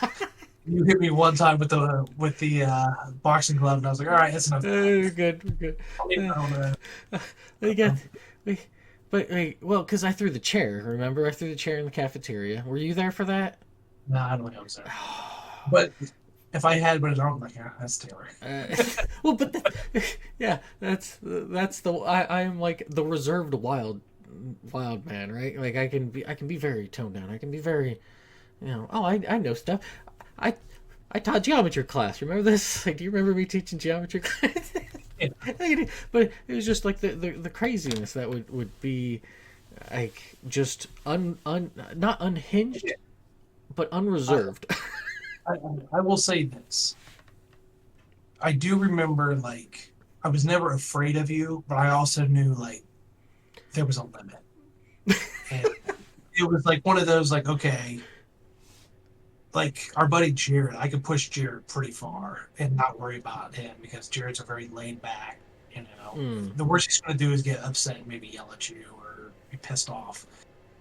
I always had in my mind, like, all right, there's a point where Taylor's going to possibly do something physical, so let's Just just be he careful. might Just, be a little but I'm also crazy. not the kind of guy. I'm also not the kind of guy to push someone to that. Mm. That's just not who I am. Yeah, I think that comes from my family. My family, like, Well, it- because I was scared of your dad. hey, Dad he, was the nicest guy in the world to me. It always felt like he was like on the edge of eruption. But he was like the friendliest guy. He's never done anything wrong to me at it's all. I don't want to. I'm not disparaging your dad. right. He I'll just make sure kind he of knows. got that like ticking time bomb, and I think you have I've a got little. the ticking time bomb I issue. feel like I feel like you don't have it really anymore. Uh, I feel like it's not there really anymore. uh, I remember younger being like, all right, he's put up a time it's bomb. little. Well, It didn't scare me because I knew that. mm, So are you learning new things? right. Well, I mean, I don't know. Well, that's something I don't ever see about myself, right? Of like I think the where that playfulness because of being picked on, I have a hard time. I've gotten better about it, but for a long time it was really hard to understand why people would pick on other people, even in a playful sense. I'd be like, why the fuck are you doing that? Or like, aren't you? I know that Yeah, sounds autistic as all get out, but it was more so because as a kid that was what I got. Like I got bombarded by yeah, just all sorts of name calling and stuff oh, for for sure. years. So it's like I grew up thinking like, why would anybody ever want to? Why would you ever want to call a friend like a dickhead or something? That doesn't make sense. I can understand that. So, and I will say because I think a lot of mine was obviously internal. I never went through long. I had bouts here and there where people would try to bully me or whatever. mm, But I never was really subjected to like extreme bullying or mm, even really bullying at all on any consistent basis. There would be kids are assholes. That's just all there is to it, you know. But let me rephrase that: kids are assholes. Period. All right. Kids can be some of the meanest people on earth because they don't know any better yet. Um, and so I've had bouts where people were rude or mean to me or whatever, but I was always kind of a water off a duck's back kind of guy. So mm. I just I was I was in that, and I was so quiet in school that a year after I graduated, Drew and I went back to the high school to pick up his not his diploma. It was what was the thing you needed for college at the school? Your oh, transcripts. Yeah, he went back to get his transcripts for something. And we walked into the office, and I think her name was Judy. Mm-hmm. Remember the secretary? Yeah. We walked in, and Drew, loud, boisterous. Everybody knows Drew. Everybody remembers Drew. And we walked in, and she's like, "Oh, Drew, I haven't seen you in like 2 years. How are you doing? Blah blah, whatever." And she looks at me and she goes, "Who's your friend?" And I looked at Drew, and Drew looked at me, and he was like, "This is Graham. He was just graduated last year from here. He's been here since he was like a little kid." So that's the kind of guy. I was just Just really quiet unassuming. Just kind of.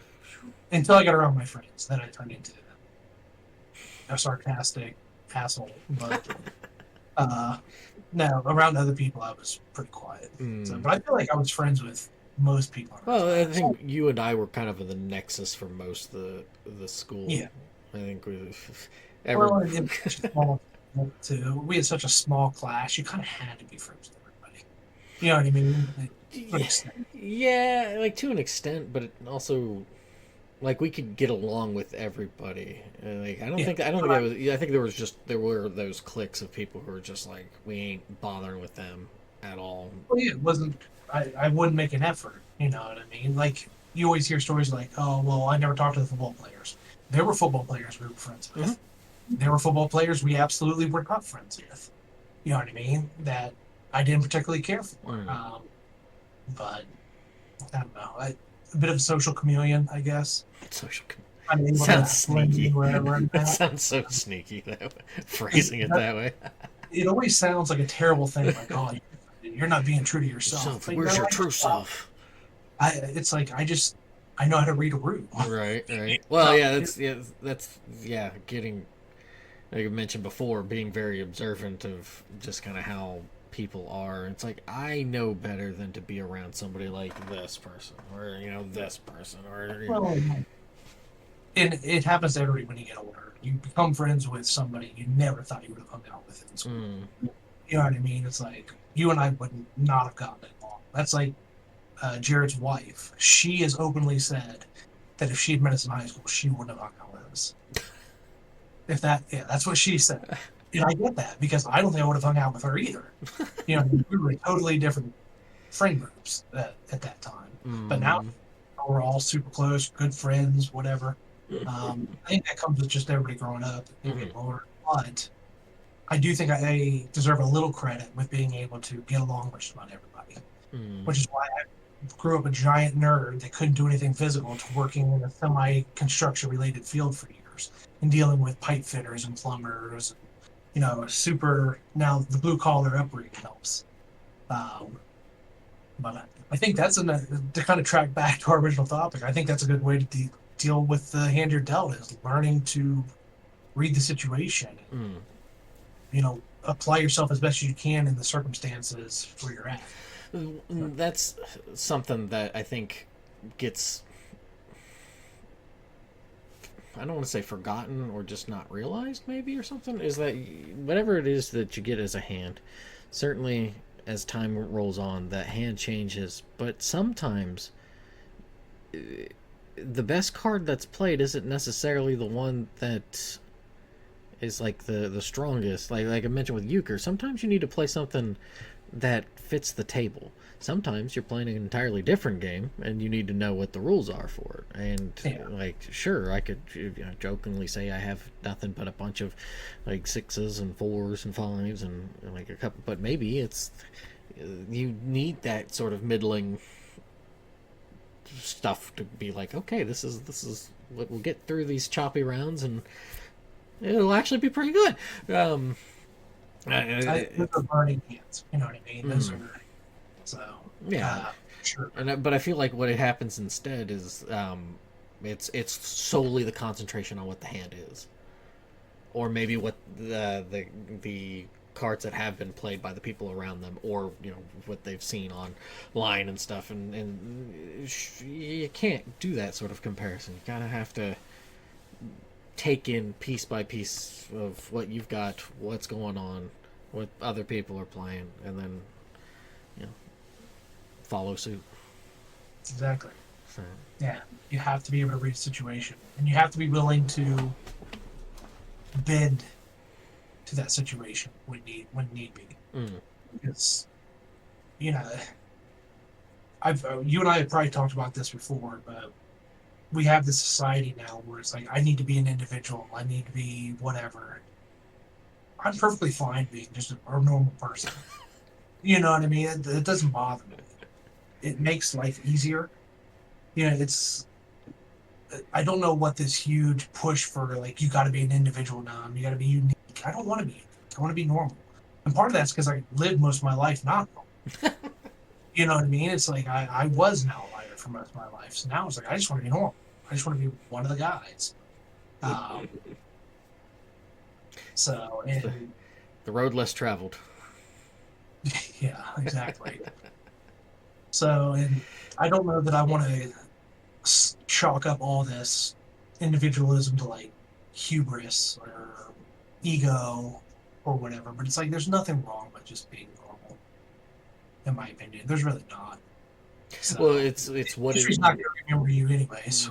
Doesn't matter how I mean, unique if you you are. want, if you want to go that route, I mean, it what comes of it though, right? Is like why? What is the purpose of wanting to be that way? Um, is it because that's what you're, you know, that's the, what you're really feeling is what you should be is like I don't know, unique in some sort of fashion.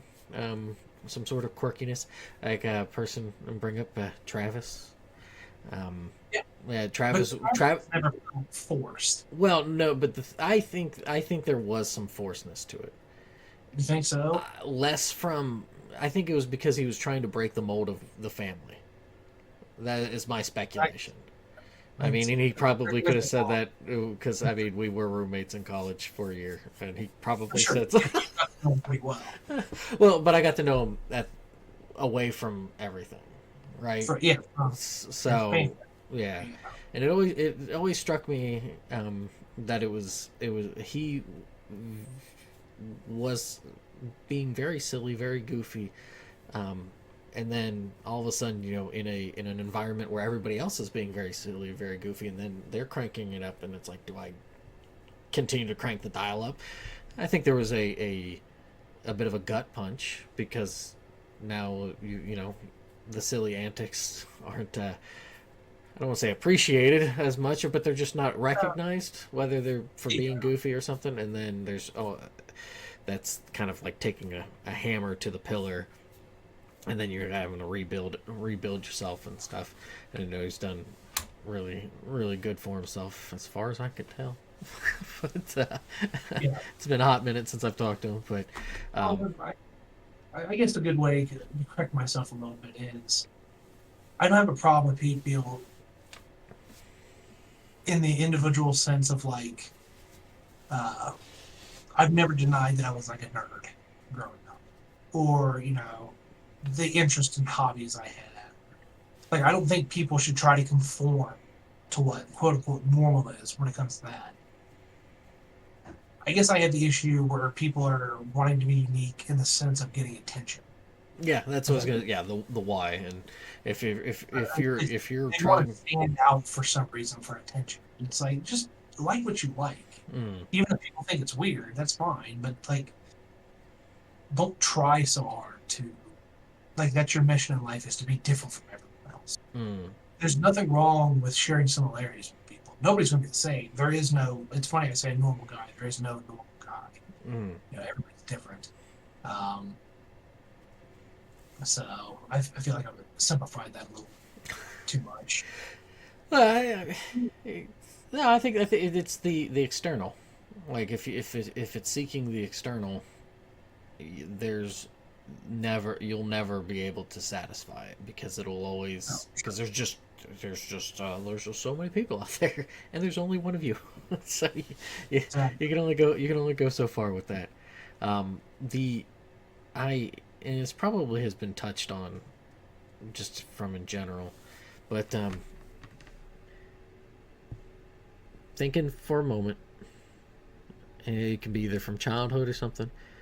It doesn't have to be the absolute, but what would you describe as like the lowest point in your life? Um,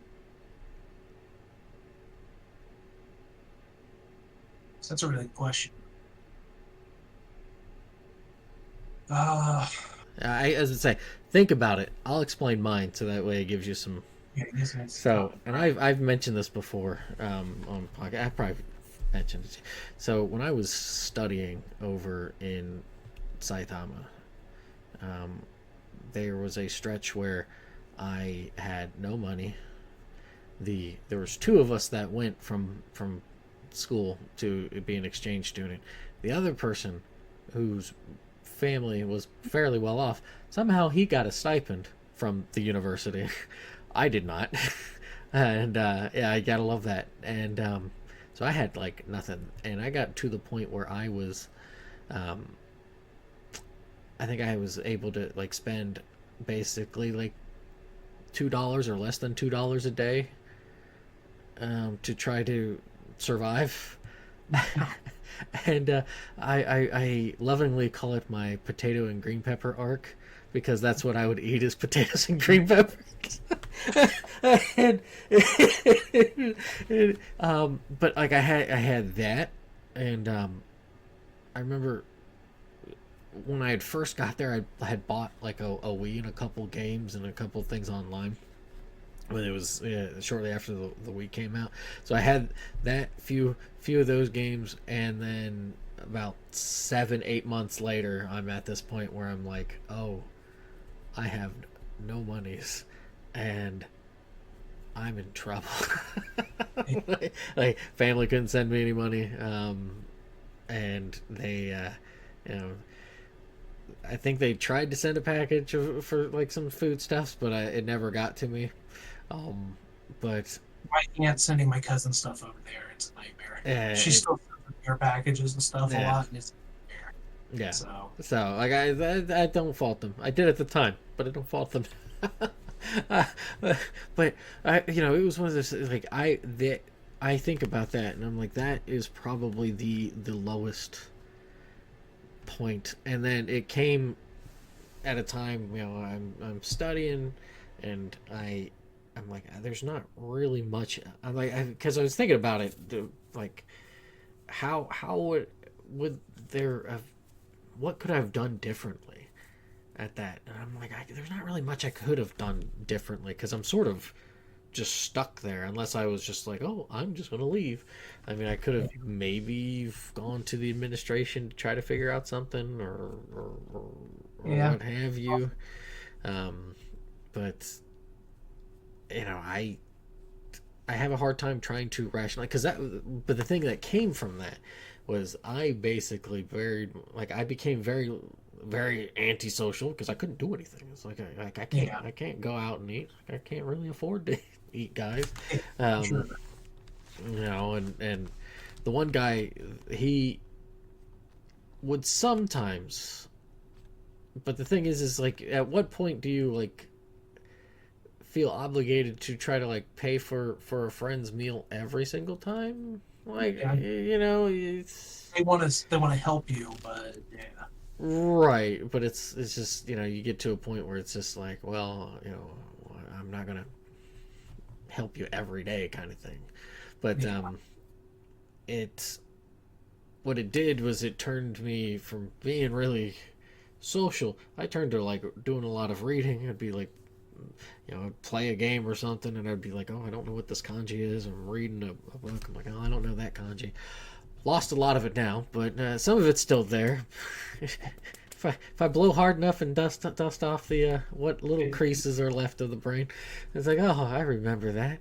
Um, but it is so, just like that would be like the like low point. And basically it was like, okay, I can't really do much. I can go for a walk. Okay, that's great. But in the same hand, at some point, going for a walk is causing me to burn calories, which makes me hungry. So it's like yeah. So, I have to like squirrel away like a potato, and then try to just cook it in butter or something, and just, oh man, it was dreadful. It was awful. It was like the worst 2.5 3 months of my life. Like, yeah, that sounds pretty rough. Hopefully, you still like potatoes, though. oh yeah, yeah. Yeah, because Green potatoes are like me. green peppers not so much. I like bell peppers, but green peppers, I eat one and it's just got. I'm like, I didn't even have to survive on green peppers, and I don't love them. So that tells you they're not really my jam. I can eat them in stuff, but other than that, so I sound like an anime child not wanting. That's like a trope I've seen. Is like kids not wanting to eat their green peppers. hey, there's a So bitterness to them. There's kind of a. I get it. um, all right. Well, I've had some time to think. Mine's actually a several year stretch. Mm, Um, I would say it started after my dad died. Um, so just full disclosure, he's one of the suicides that was close to me. mm-hmm, Um, I had a lot of anger after that for a long time. Slipped down into a pretty bad depression for several years. Um, we were struggling with money. Our marriage was still fairly new, or brand new actually, because we got married right at like a year or two after he died. mm, So struggling through that, not a whole lot of money, new marriage, trying to build a life. Period. Uh, in a very deep depression. And then it kind of came to a head and culminated when we got pregnant with the twins, because that was a huge stress on me. Um, I was drinking a lot at that period, just trying to bury everything and live within myself as much as I could. And eventually, my wife helped me shake out a lot of that, and I was able to start processing some of the feelings I was having with my dad. Time just alone kind of helped. Hmm. Um, and I still struggle with some of that stuff every now and then, like still have depression occasionally. Um, so I would say that period right there, where just like work was hard, I was struggling at work, just everything seemed like it was a struggle, and it lasted for probably a 4 or 5 year period, because it really right around the time when we got pregnant with the girls, I'm starting to find out how bad my heart was, like I said. Um, and then I had the pacemaker put in literally like 2 days before they were born. So dealing with that, eventually was kind of able to pull myself out of that. Them getting older and having kids obviously will help. You know what I mean? It's a big So, paradigm shift. so for sure it was. So I would have to say that's probably the hardest. And I think the biggest thing I came away from that is trying to get ahead of that stuff before it gets too bad. When you start to sense that stuff, like, all right, we have to do something about it before it worsens and gets worse. And just, excuse me, sorry, my throat is very dry. Trying to find ways to cope, healthier ways to cope with that, Mm. which is still a struggle I have. Like finding ways to relax and cope that aren't detrimental to you. That's a very hard thing to do. Especially, I have depression on both sides of my family, alcoholism on both sides of my family, anxiety a lot in my family. So I deal with anxiety a lot as well. But just trying to find that, and that's the thing, is like those aren't excuses to not do things or to be a crutch. Those are obstacles you have to overcome in life to keep moving forward. Mm. Um, and I know a lot of people nowadays and a lot of kids nowadays struggle with depression and anxiety, and those are very real things that have to be acknowledged. But like I heard another podcast host say about mental illness isn't your fault. Mental illness is your responsibility, though. So it's not your fault you have it, but it is your responsibility to manage it as Mm. best as you can. Do the best you can with it. I think that's how you have to look at everything. Is yes, these are real things, and they're real things that need to be addressed, but it's your responsibility to address them. And that might be going out and getting help from somebody else. That that could be a multitude of things. I'm not saying doing it by yourself, but they Yeah, have to be. I'm the idiot who does things by themselves. You what? I said I'm the idiot who does things by themselves. Well, I used to try, and it didn't work. Well, I'm not. I'm not saying that it does work. I think I'm just a very peculiar. Yeah, you're very different in that sense. Like. And that was a very hard lesson for me to learn for myself. Mm. Was like, because I come from a family that we don't ask for help. Hmm. I mean, my grandpa, I remember when I was getting ready to have the transplant, some friends started to GoFundMe for me to help pay off, because I was going to be out of work for a while, and to raise money for that period where I was going to be off work, and help with the transplant costs. And when my grandpa found out about it, he was very upset. And we were like, well, why are you mad about this? And I was talking to my aunt, who's his daughter, about it, and she said it's because it makes him feel like he can't take care of his family. Hmm. That he's having to, we're getting help from outside, that he should be the one helping us. And that's just very much my family that I grew up with. It's like, we don't ask for help, we handle things on our own. Mm. I've had to learn through life experience, like, it's not always the case. There's definitely things you have to handle them yourself, but be willing to rely on others to help you too. Hmm. You have to take the initiative. And that's what I mean by handling yourself, is recognize and take the initiative to do what you have to do to get through that period.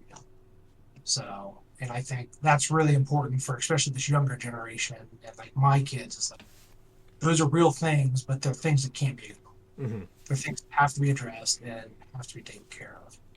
So, You get to, I think that that also paints a big, not necessarily disagreement, just a difference in how we are, like you and I. Like I think I skew to, like I'm maybe the proto of a lot of what the younger group is going through because they're a lot more fragmented.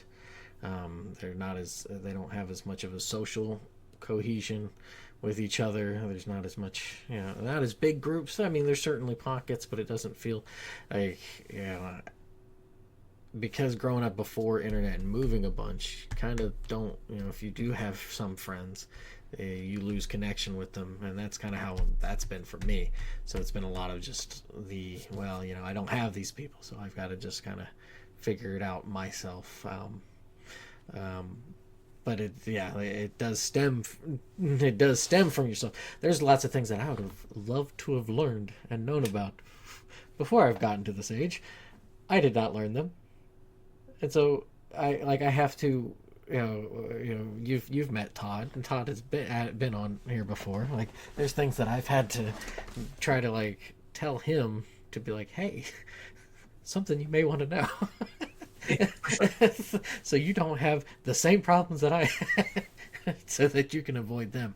Um, but like, it it is it is a hard thing.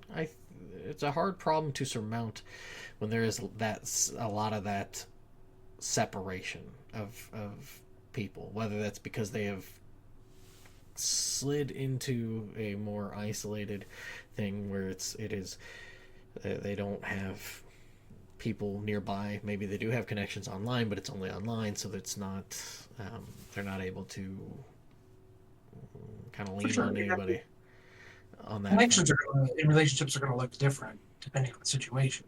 And Mm-hmm. I can probably count, there's probably 4 people in my life that I would go to for help for stuff like that. It's not like Mm-hmm. this wide net I'm Right. casting. They're very key people in my life Mm-hmm. that I know have my back and I can rely on. Um, they just happen to be people I'm around. Mm-hmm. You know, a lot of it's family, most of it's family, because I was fortunate enough to be raised in a family that's very supportive. That includes my wife. I mean, she's my family. Mm-hmm. Uh, some very good friends that I've had for a very long time. But I also think for the people that are kind of isolated and whatever, it's worth making an effort to try to make more connections. Mm-hmm. I feel like a solitary life is not a great life. Um, and it's that's my personal perspective. I'm not I think, disagreeing. I think there's a lot. I think there's a lot to be gained from fellowship Mm. in the sense of having a community and a group of people in your corner and that you're in their corner. You know what I mean? They've got my back, but I've got their back too if something happens. Mm. Um, and unfortunately, for a lot of people, it's going to push them into a very uncomfortable situation because they're not going to be used to that. But life is about overcoming uncomfortable situations. That or the just the compromise of the physicality, like physical compromise. Um, I think it's because of the internet. The internet has allowed people to be able to, um, for lack of a better way to phrase it, ghettoize, and cluster with very like things, whether that's interests or For sure. Yeah. whatnot. So it just clump like that. But when you're around people who maybe not quite have that, you've got to learn to get along. Um, you got to be able to compromise in the sense of, well, they don't really care for that. I mean, you're married. I imagine there's a lot of compromises and just Oh, even with my even with with my your best friend. kids. Oh, for sure. Yeah, there's compromises. Yeah, but yeah. Even even the guys I've known for years, we don't have all the same interests. We don't have all the same whatever. That's fine. We don't have to be in agreement on everything in Mm. life. It's that we're there for each other. And I think a lot of good can be done even from those little online pockets of communities. It's because I feel like the generation we're talking about are very physically ostracized Mm-hmm. in a sense, not getting together in groups. But if they're part of a Discord chat or part of a forum, or you'd be surprised the good that can come out of some of those. Now, 4chan, I don't know. Uh, What are maybe you talking about? I don't know that channel at all. Never, control and never, stuff. never But heard of that place. um, because like when we did the GoFundMe, 90% of the people that donated, I've never met in my life. Mm. You know what I mean? That I, it, you know me. I'm a very cynical person, very cynical. But that has taught me, as cynical as I want to be, doesn't stop there from being good people out there Mm. and that want to help others. So Yeah, I don't. a lot of times it's just letting that person in to help you. Yeah, that's I guess, and I think it would it's better to for because I'm very strong proponent for the it would do some good to go outside and walk or like just go. And I understand that sometimes you can't go to be in nature or something, but to a park or something. If there's a way to divorce yourself from online stuff, Oh, for sure. I think We it's still live in reality. yeah. I think being able to sense stuff, being able to feel stuff, and just get that textile and get the brain percolating and all that sort of fun jazz. And I think that it's not perhaps artificial sweetener when it's at least you have the community in something like an online Discord or something like that. But I think it doesn't quite have it's how like our the food how time has gone on and something that should really concern people, because might as well add another thing to the pile, that our food, the nutrition of our food has gotten worse and worse and worse. RFK is going to fix that. It doesn't matter. That's no, no, like there's a degradation in the nutrients in food. Oh, for sure. Absolutely. Yeah, so, okay, so you are aware of that. Okay, yeah. So like that, just kind of that degradation of nutrient-rich food, not really getting there, and it's I feel like what happens with excessive online is that it is on the gradient, not nearly as nutritious as it could be to be like in person chit chat. I, I agree entirely. I'll use this analogy. Let's consider a really good, solid social group the Sunday. Let's consider your online group that's kind of fractured, the cup of ice cream. If I am in need of something, I would rather have the cup of ice cream than nothing. Mm. Some community is better than no community. And I feel like the cup of ice cream has the potential to turn into a Sunday. Because you see those stories all the time of people meeting online, don't Mm-hmm. really know anybody, and then meet in real life, and suddenly you have a lifelong friend or whatever it might be. And when I say it's learning that socialization and putting yourself out there is very uncomfortable, is because that's a lived life. I went from a kid that was super quiet in school. I wouldn't order my own food. I wouldn't order my own popcorn at a movie theater because I was so backwards. To I will literally start a conversation with anybody now. Mm-hmm. I was somewhere the other day and somebody was wearing a shirt and I started a conversation with them about a shirt out of nowhere. Dude didn't know. Communication and socialization is a learned skill. Mm-hmm. You know what I mean? It's some people are really good at it, like Drew, right off the bat.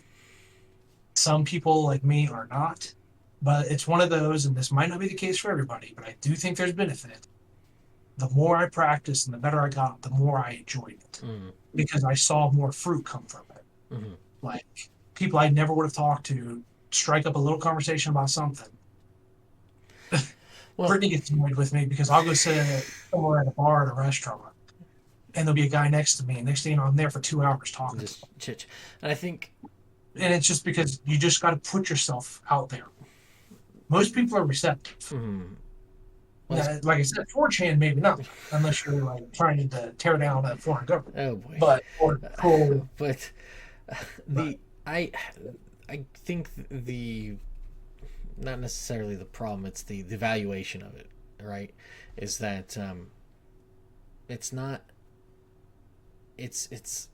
I have a. I'm trying to think of a good way to phrase this. Trying to trying to turn everything into a novelty or some sort of an experience. That something must be learned, something must be gained. Then it has to be very very like prominent, like almost eureka sort of thing. With that, and it's like no, sometimes you just kind of have a conversation with somebody, and there's nothing wrong with 90% that. of my conversations don't lead anywhere. Well, right, right. But It's whatever. you, We're not friends. I'll never see the guy again in my life. But but you just had a nice, pleasant conversation. yeah, I didn't lose anything Hmm. in it either. Hmm. So And um, and I think you're paying on the thing you had opened with. You're paying on is that the probably the most damning thing of all is that when you are, when it is your turn to play in this wonderful game of life, and you're looking at your cards, you decide not to play anything. You just kind of yeah, that's yeah. probably the worst thing you could do for yourself. Well, because life at some point is going to force you to play a Mm. card somewhere somehow. I've never met anybody that just be able to coast without playing a card. You know what I mean? Mm-hmm. Um, and I feel like the people that are adamantly willing not to are the ones that usually go down bad paths, Mm. whether it be suicide or whatever. You know what I mean? And I think kind of coming back to our topic, most of life is not going to be comfortable, Mm. and you've got to get comfortable with being uncomfortable a lot of times. Um, it's a totally different varying degrees. There are still situations that make it that I'm uncomfortable enough that it's almost can't handle it. But you kind of just have to stick with it. You know what I mean? Mm-hmm. It sucks for a while, but usually you'll come out all right as long as you keep pushing yourself forward. Um, and I think with the community, it just makes the push easier. Mm-hmm. That's all. So Rising tide, raising all ships. that's absolutely right. They did. One guy didn't build a room. So, I don't know if you ask that Nero guy. He well, could certainly one guy burn it down. one person can absolutely break it down, or at least sections. So, it's an active fire body. But no, life's not going to come easy. It's going to come easier for some than others, but we're all going to face adversity. Then you shouldn't begrudge the ones that it's easier for, and Too. I feel like you shouldn't also pity the ones that it's a little bit more difficult for, because I don't think it's to show my softer side. There are some musicals and stuff that I do enjoy, and I really have had a lately the Man of La Mancha, Don Quixote, the musical Don Quixote. Oh, okay. It's a musical form of it, and there is a bit where, um, anything about Don Quixote. I know he railed against the windmill for a while. Mm, right, That's tilting at windmills. Yeah, very quixotic. Tilting at windmills. Well, he has these different people who he wants to be the knight in shining armor to cast away all the darkness and the badness that's throughout the world and whatnot. And uh, one of the characters is speaking just in the musical. We'll go with it. He refers to her as Dulcinea, as the kind of the how to put it. It's the lovely lady that you fight for and stuff, and that's you're doing it for her, and love chase from afar, and to dream the impossible dream, and all that sort of stuff.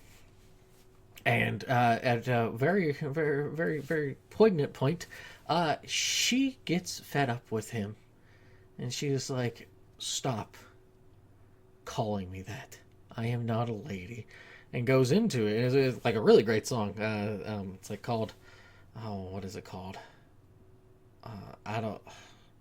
Alonza, I think Alonzina or something. I think it's Alonza.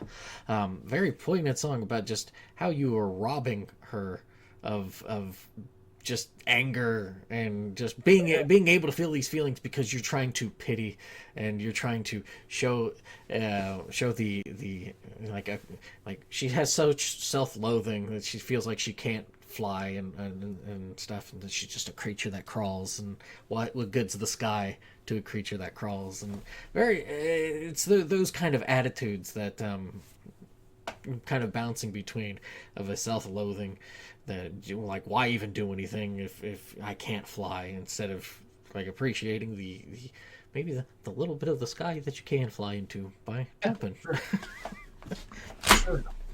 I feel like I feel like that's really hard in this society Mm-hmm. because you know Facebook feeds and everything is just filled with people that are at the top of the top all the time, Mm-hmm. and we're essentially told in the society that you can't, if you're not a millionaire by 30 and you can't afford a Ferrari, you're failing. That's not the reality of life. Apple, you know what I mean? But that's kind of the batch of goods that's being sold right now. Is there's books, how many books out there about like, oh, 2 day work week, and then you can travel around the world working two Mm-hmm. days a week, and that's not how it really works. That might have worked for one person because he's running this sales strategy to sell you this lifestyle. You know what I mean? Um, Well, that needs to get into the like, oh, okay, you have all this free time, and then does it drive you insane now that you like, now you're playing a different game entirely that you've like no idea. well, Um, they've done studies with all this like time saving and all this stuff. Like for one thing, we're not saving any more time than we used to because we immediately fill it with other stuff. mm, You know what I mean? So it's like we're not using the free time we have anyways the way we thought we were going to. Um, so you're not getting the same amount of time anyways, and people, yeah, aren't able to enjoy it in that sense. You know mm. what I mean? So um, now I think we need a little bit of a reality check in realism, uh, if you will, and like how the world really works. And you you're probably not going to be a millionaire, and that's okay. Mm. You know what I mean? It's not the end of the world. You can still live a. And I had somebody ask me the other day.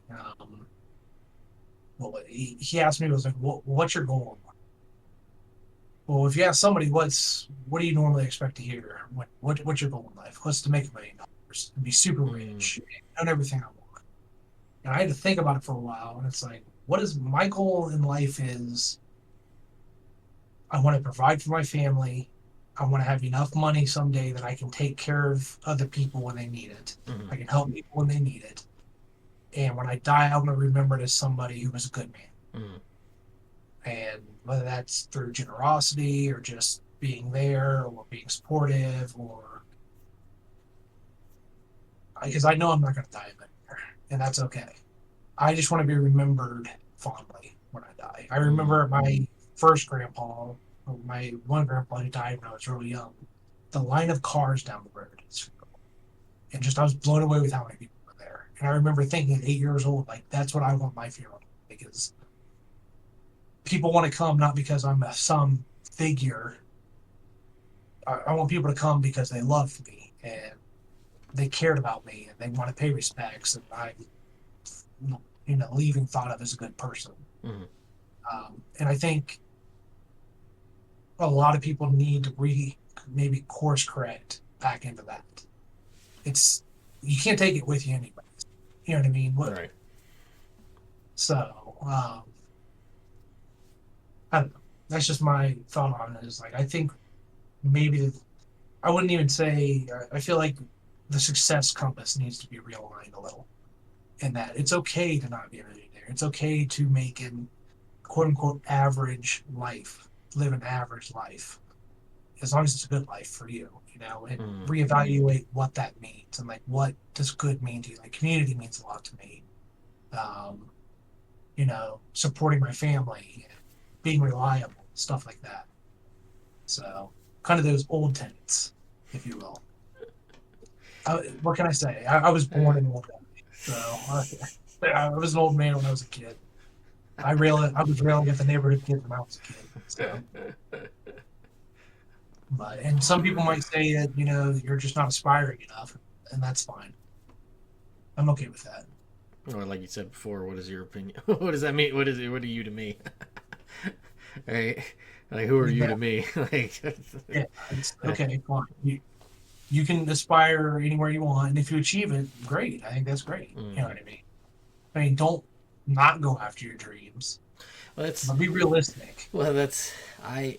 Yeah, I've done a few of these episodes doing that, asking, and more so younger people, like aforementioned Todd and Zach, who's been on. I worked with him years ago and stuff, and they're younger people. I'd always ask them, like, what's your dreams?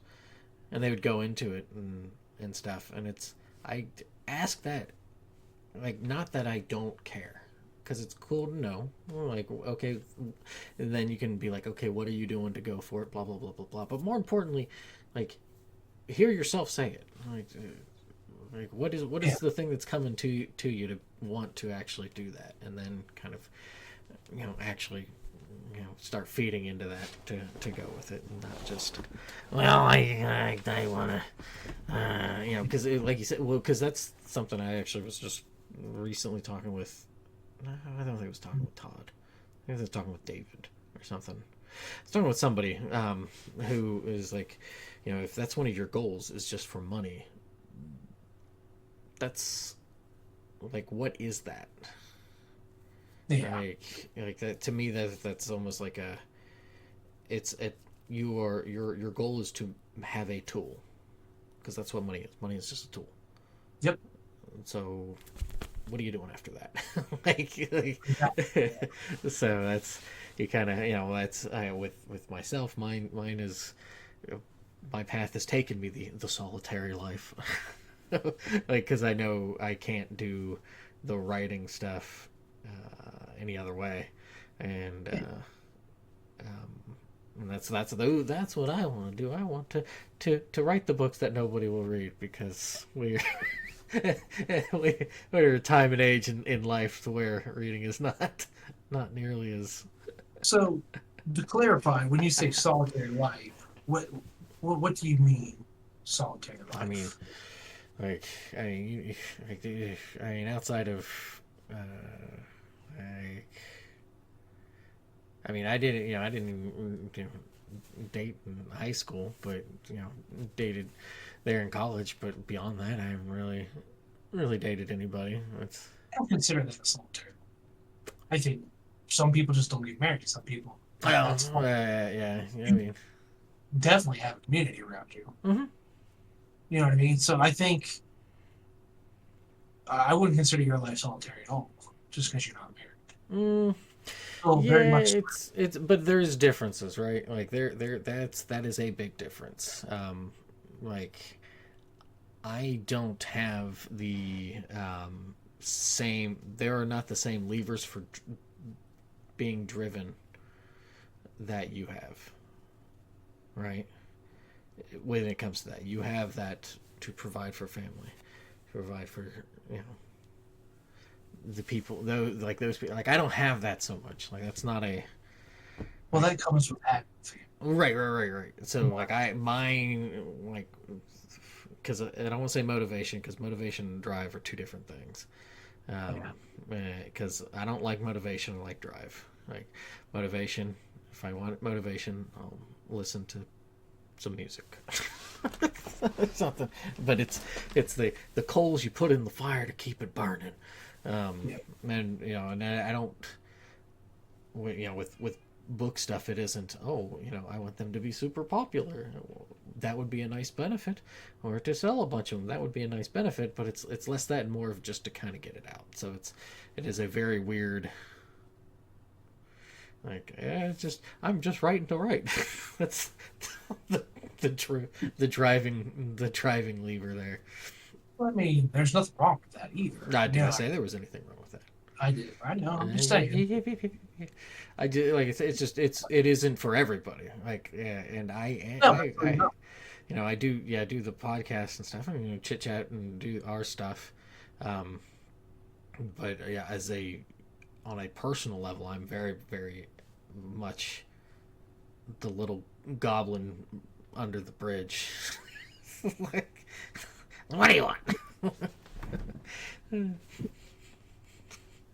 Like, No, if I was to I, really, I find it fairly social. well, I mean, So yes, I mean, that's yeah. just an outsider looking in. Well, yeah, I think you were probably the person that I'm most social to, so that should say something. Well, all right. So that's Outside of true. outside of Todd, Todd, but he's roommate. But like I kind of leave him to do his own thing. So unless I'm, yeah, so. Yeah, that's fair. I'll give you that. And I'm not saying that obviously my goals and my dreams are going to be the same as everybody else's. Oh, for That's sure. sort of life. Hmm. I just don't be afraid to pursue them, but also don't be afraid and don't be worried if you're not going to be that. It's okay. You know what I mean? There's a lot of great qualities in life. Money, honestly, it's not like you said. Money is a tool. Mm. Money is that's all it is. The stuff I've got is the greatest joy out of life didn't come from money. They came from relationships or hobbies or things I enjoy for myself. Like anime is not a social thing, you know what I mean? But I get a lot of enjoyment out of it, Mm. and I'm not a millionaire. So I think it's you got to search like the stuff that actually means something to you in life and pursue those as well, and be Mm. okay with not hitting our insane benchmark that we have in society nowadays. As long as you're happy in your life, you know what I mean, Right. Well, and I think and it's do things that make you happy the too. the skewing because of being able to compare with so many Yeah, really it exacerbates it, and I think and everybody's got to remember, everybody else is putting their little best life online. You know what I mean? They're not putting their worst moments to share with everybody. I think So, some of them do. well, the ones that want attention, right? Yeah, I think there's some of them that were like, oh, this person really chose violence for their. absolutely. But I fall in the trap of getting on Facebook and just like, oh man, I wish my life was like that person. Well, they're not showing all the downside in their life either. So Mm. we've got to, I feel like you have to keep that in mind. Like, this looks great here, but I can also make my life look fucking amazing too. If I really want it. You know what I mean? People can sculpt that image. Mm. That doesn't mean it's reality. So, That is something I'm in agreement with. So, is there any last little parting things that you wish to add here, or jokes you want to tell? no, I'm not a very funny person. I know you're So, not, but that's all right. I was just laughing to humor you. uh, uh that's it. And because I'm uncreative, I have nothing to plug. So normally That's somebody comes on a podcast and plugs something. I'm not one of those guys. yeah, no, that's quite all right. I have uh Slade is somebody I've had on before, and he doesn't have anything like that. Unless he does, and I've forgotten. But but no, it's always nice to have these kind of conversations. I know we kind of have these sorts of conversations, anyways, every now and again. When Yeah. I don't know if you're in the doghouse and you just need to stay up later. Uh, I am teasing. I'm teasing.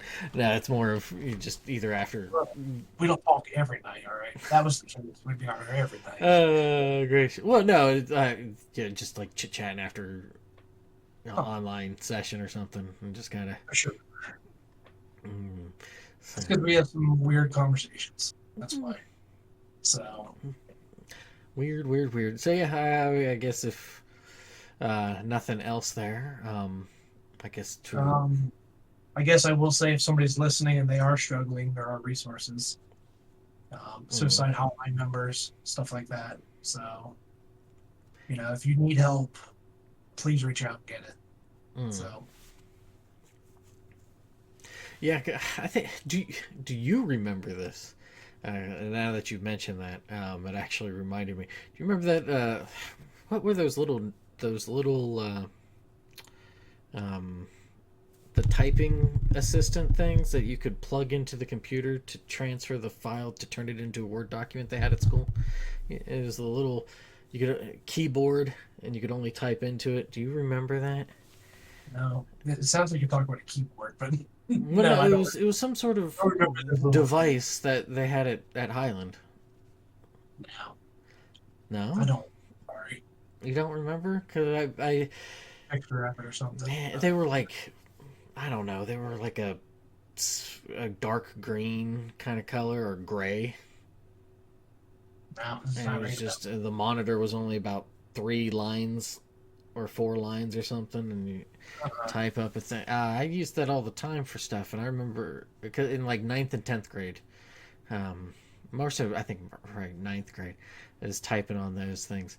And I remember making a comment in one of them because I didn't really know any of yous, but for whatever reason I thought I had to like write out something so you guys had any idea what I was kind of on about. Do you not remember this thing that I wrote up about my life and being just no, no, no. I made a comment that about was storing a whole lot. I made a comment that I remember this because Jared and Nick, more in particular, those two, laughed about it, and and they laughed at a comment about me wanting to take the BB gun in my room and shoot myself with it, Jesus. and Did that raise any flags? it did not raise any flags, and Well, I was like, "What if I was serious about this, guys?" Like, it it's, raised a flag to me, like, like what if I actually meant that and you guys completely missed that? well, you're asking high school kids to think about something. So, Well, especially our goofball times. I So, well less that more of I don't know like even when I was young like maybe that's just the if you're gonna say something like that you mean it like that mindset. So for me to well, I wonder if the BB gun threw it as well. Because let's be honest, if someone was like, "Well, I'm going to shoot myself with a BB gun," I'd be like, "All right." Now, if you're like, "I'm going to go home with my dad's revolver," then I'd be like, "Okay, hold on a second." But I think maybe that you said well BB. right that's what I mean like getting into that oh um like even if they're jokes sometimes it's good to just check on somebody right that's more of where I was Sure, getting with that absolutely, absolutely. like even if it is a little Yeah, it playful. doesn't. It takes 2 seconds to game again. Is there anything going on? Yeah, right, yeah, and Um, and stuff. That's why I was bringing that up because yeah, I absolutely. always thought it was like man like if something focus camera if if something was a little bit more concerning you would hope that they wouldn't. Well, and I think, especially with somebody it's going to be a couple signals. Like that's probably the first thing they've ever seen from you. So Well, it'd be right, like, yeah, it's okay, like if they you know don't what I know mean? you. But I feel like you were showing other signs, then they might have been like, something might not be right here. Well, that, but also it's the two-way street of it is that the person who's throwing out that sort of thing, like, just be honest, be open, right? I know, but that can be a lot harder than it. No, yeah, I get it. Yeah. So that can be a very. That's like because with the two people in my life, my dad being one of them, there Mm, was literally, especially the one, there was absolutely no warning at all. mm-hmm, And my dad, looking back, hindsight 2020, there was a couple signals mm-hmm. maybe that could be construed that way, but it can be really hard to see that in somebody else, and especially people. a lot of people don't want to talk about it because it's a shameful, very shameful thing to feel. So they feel Mm, shame talking about it.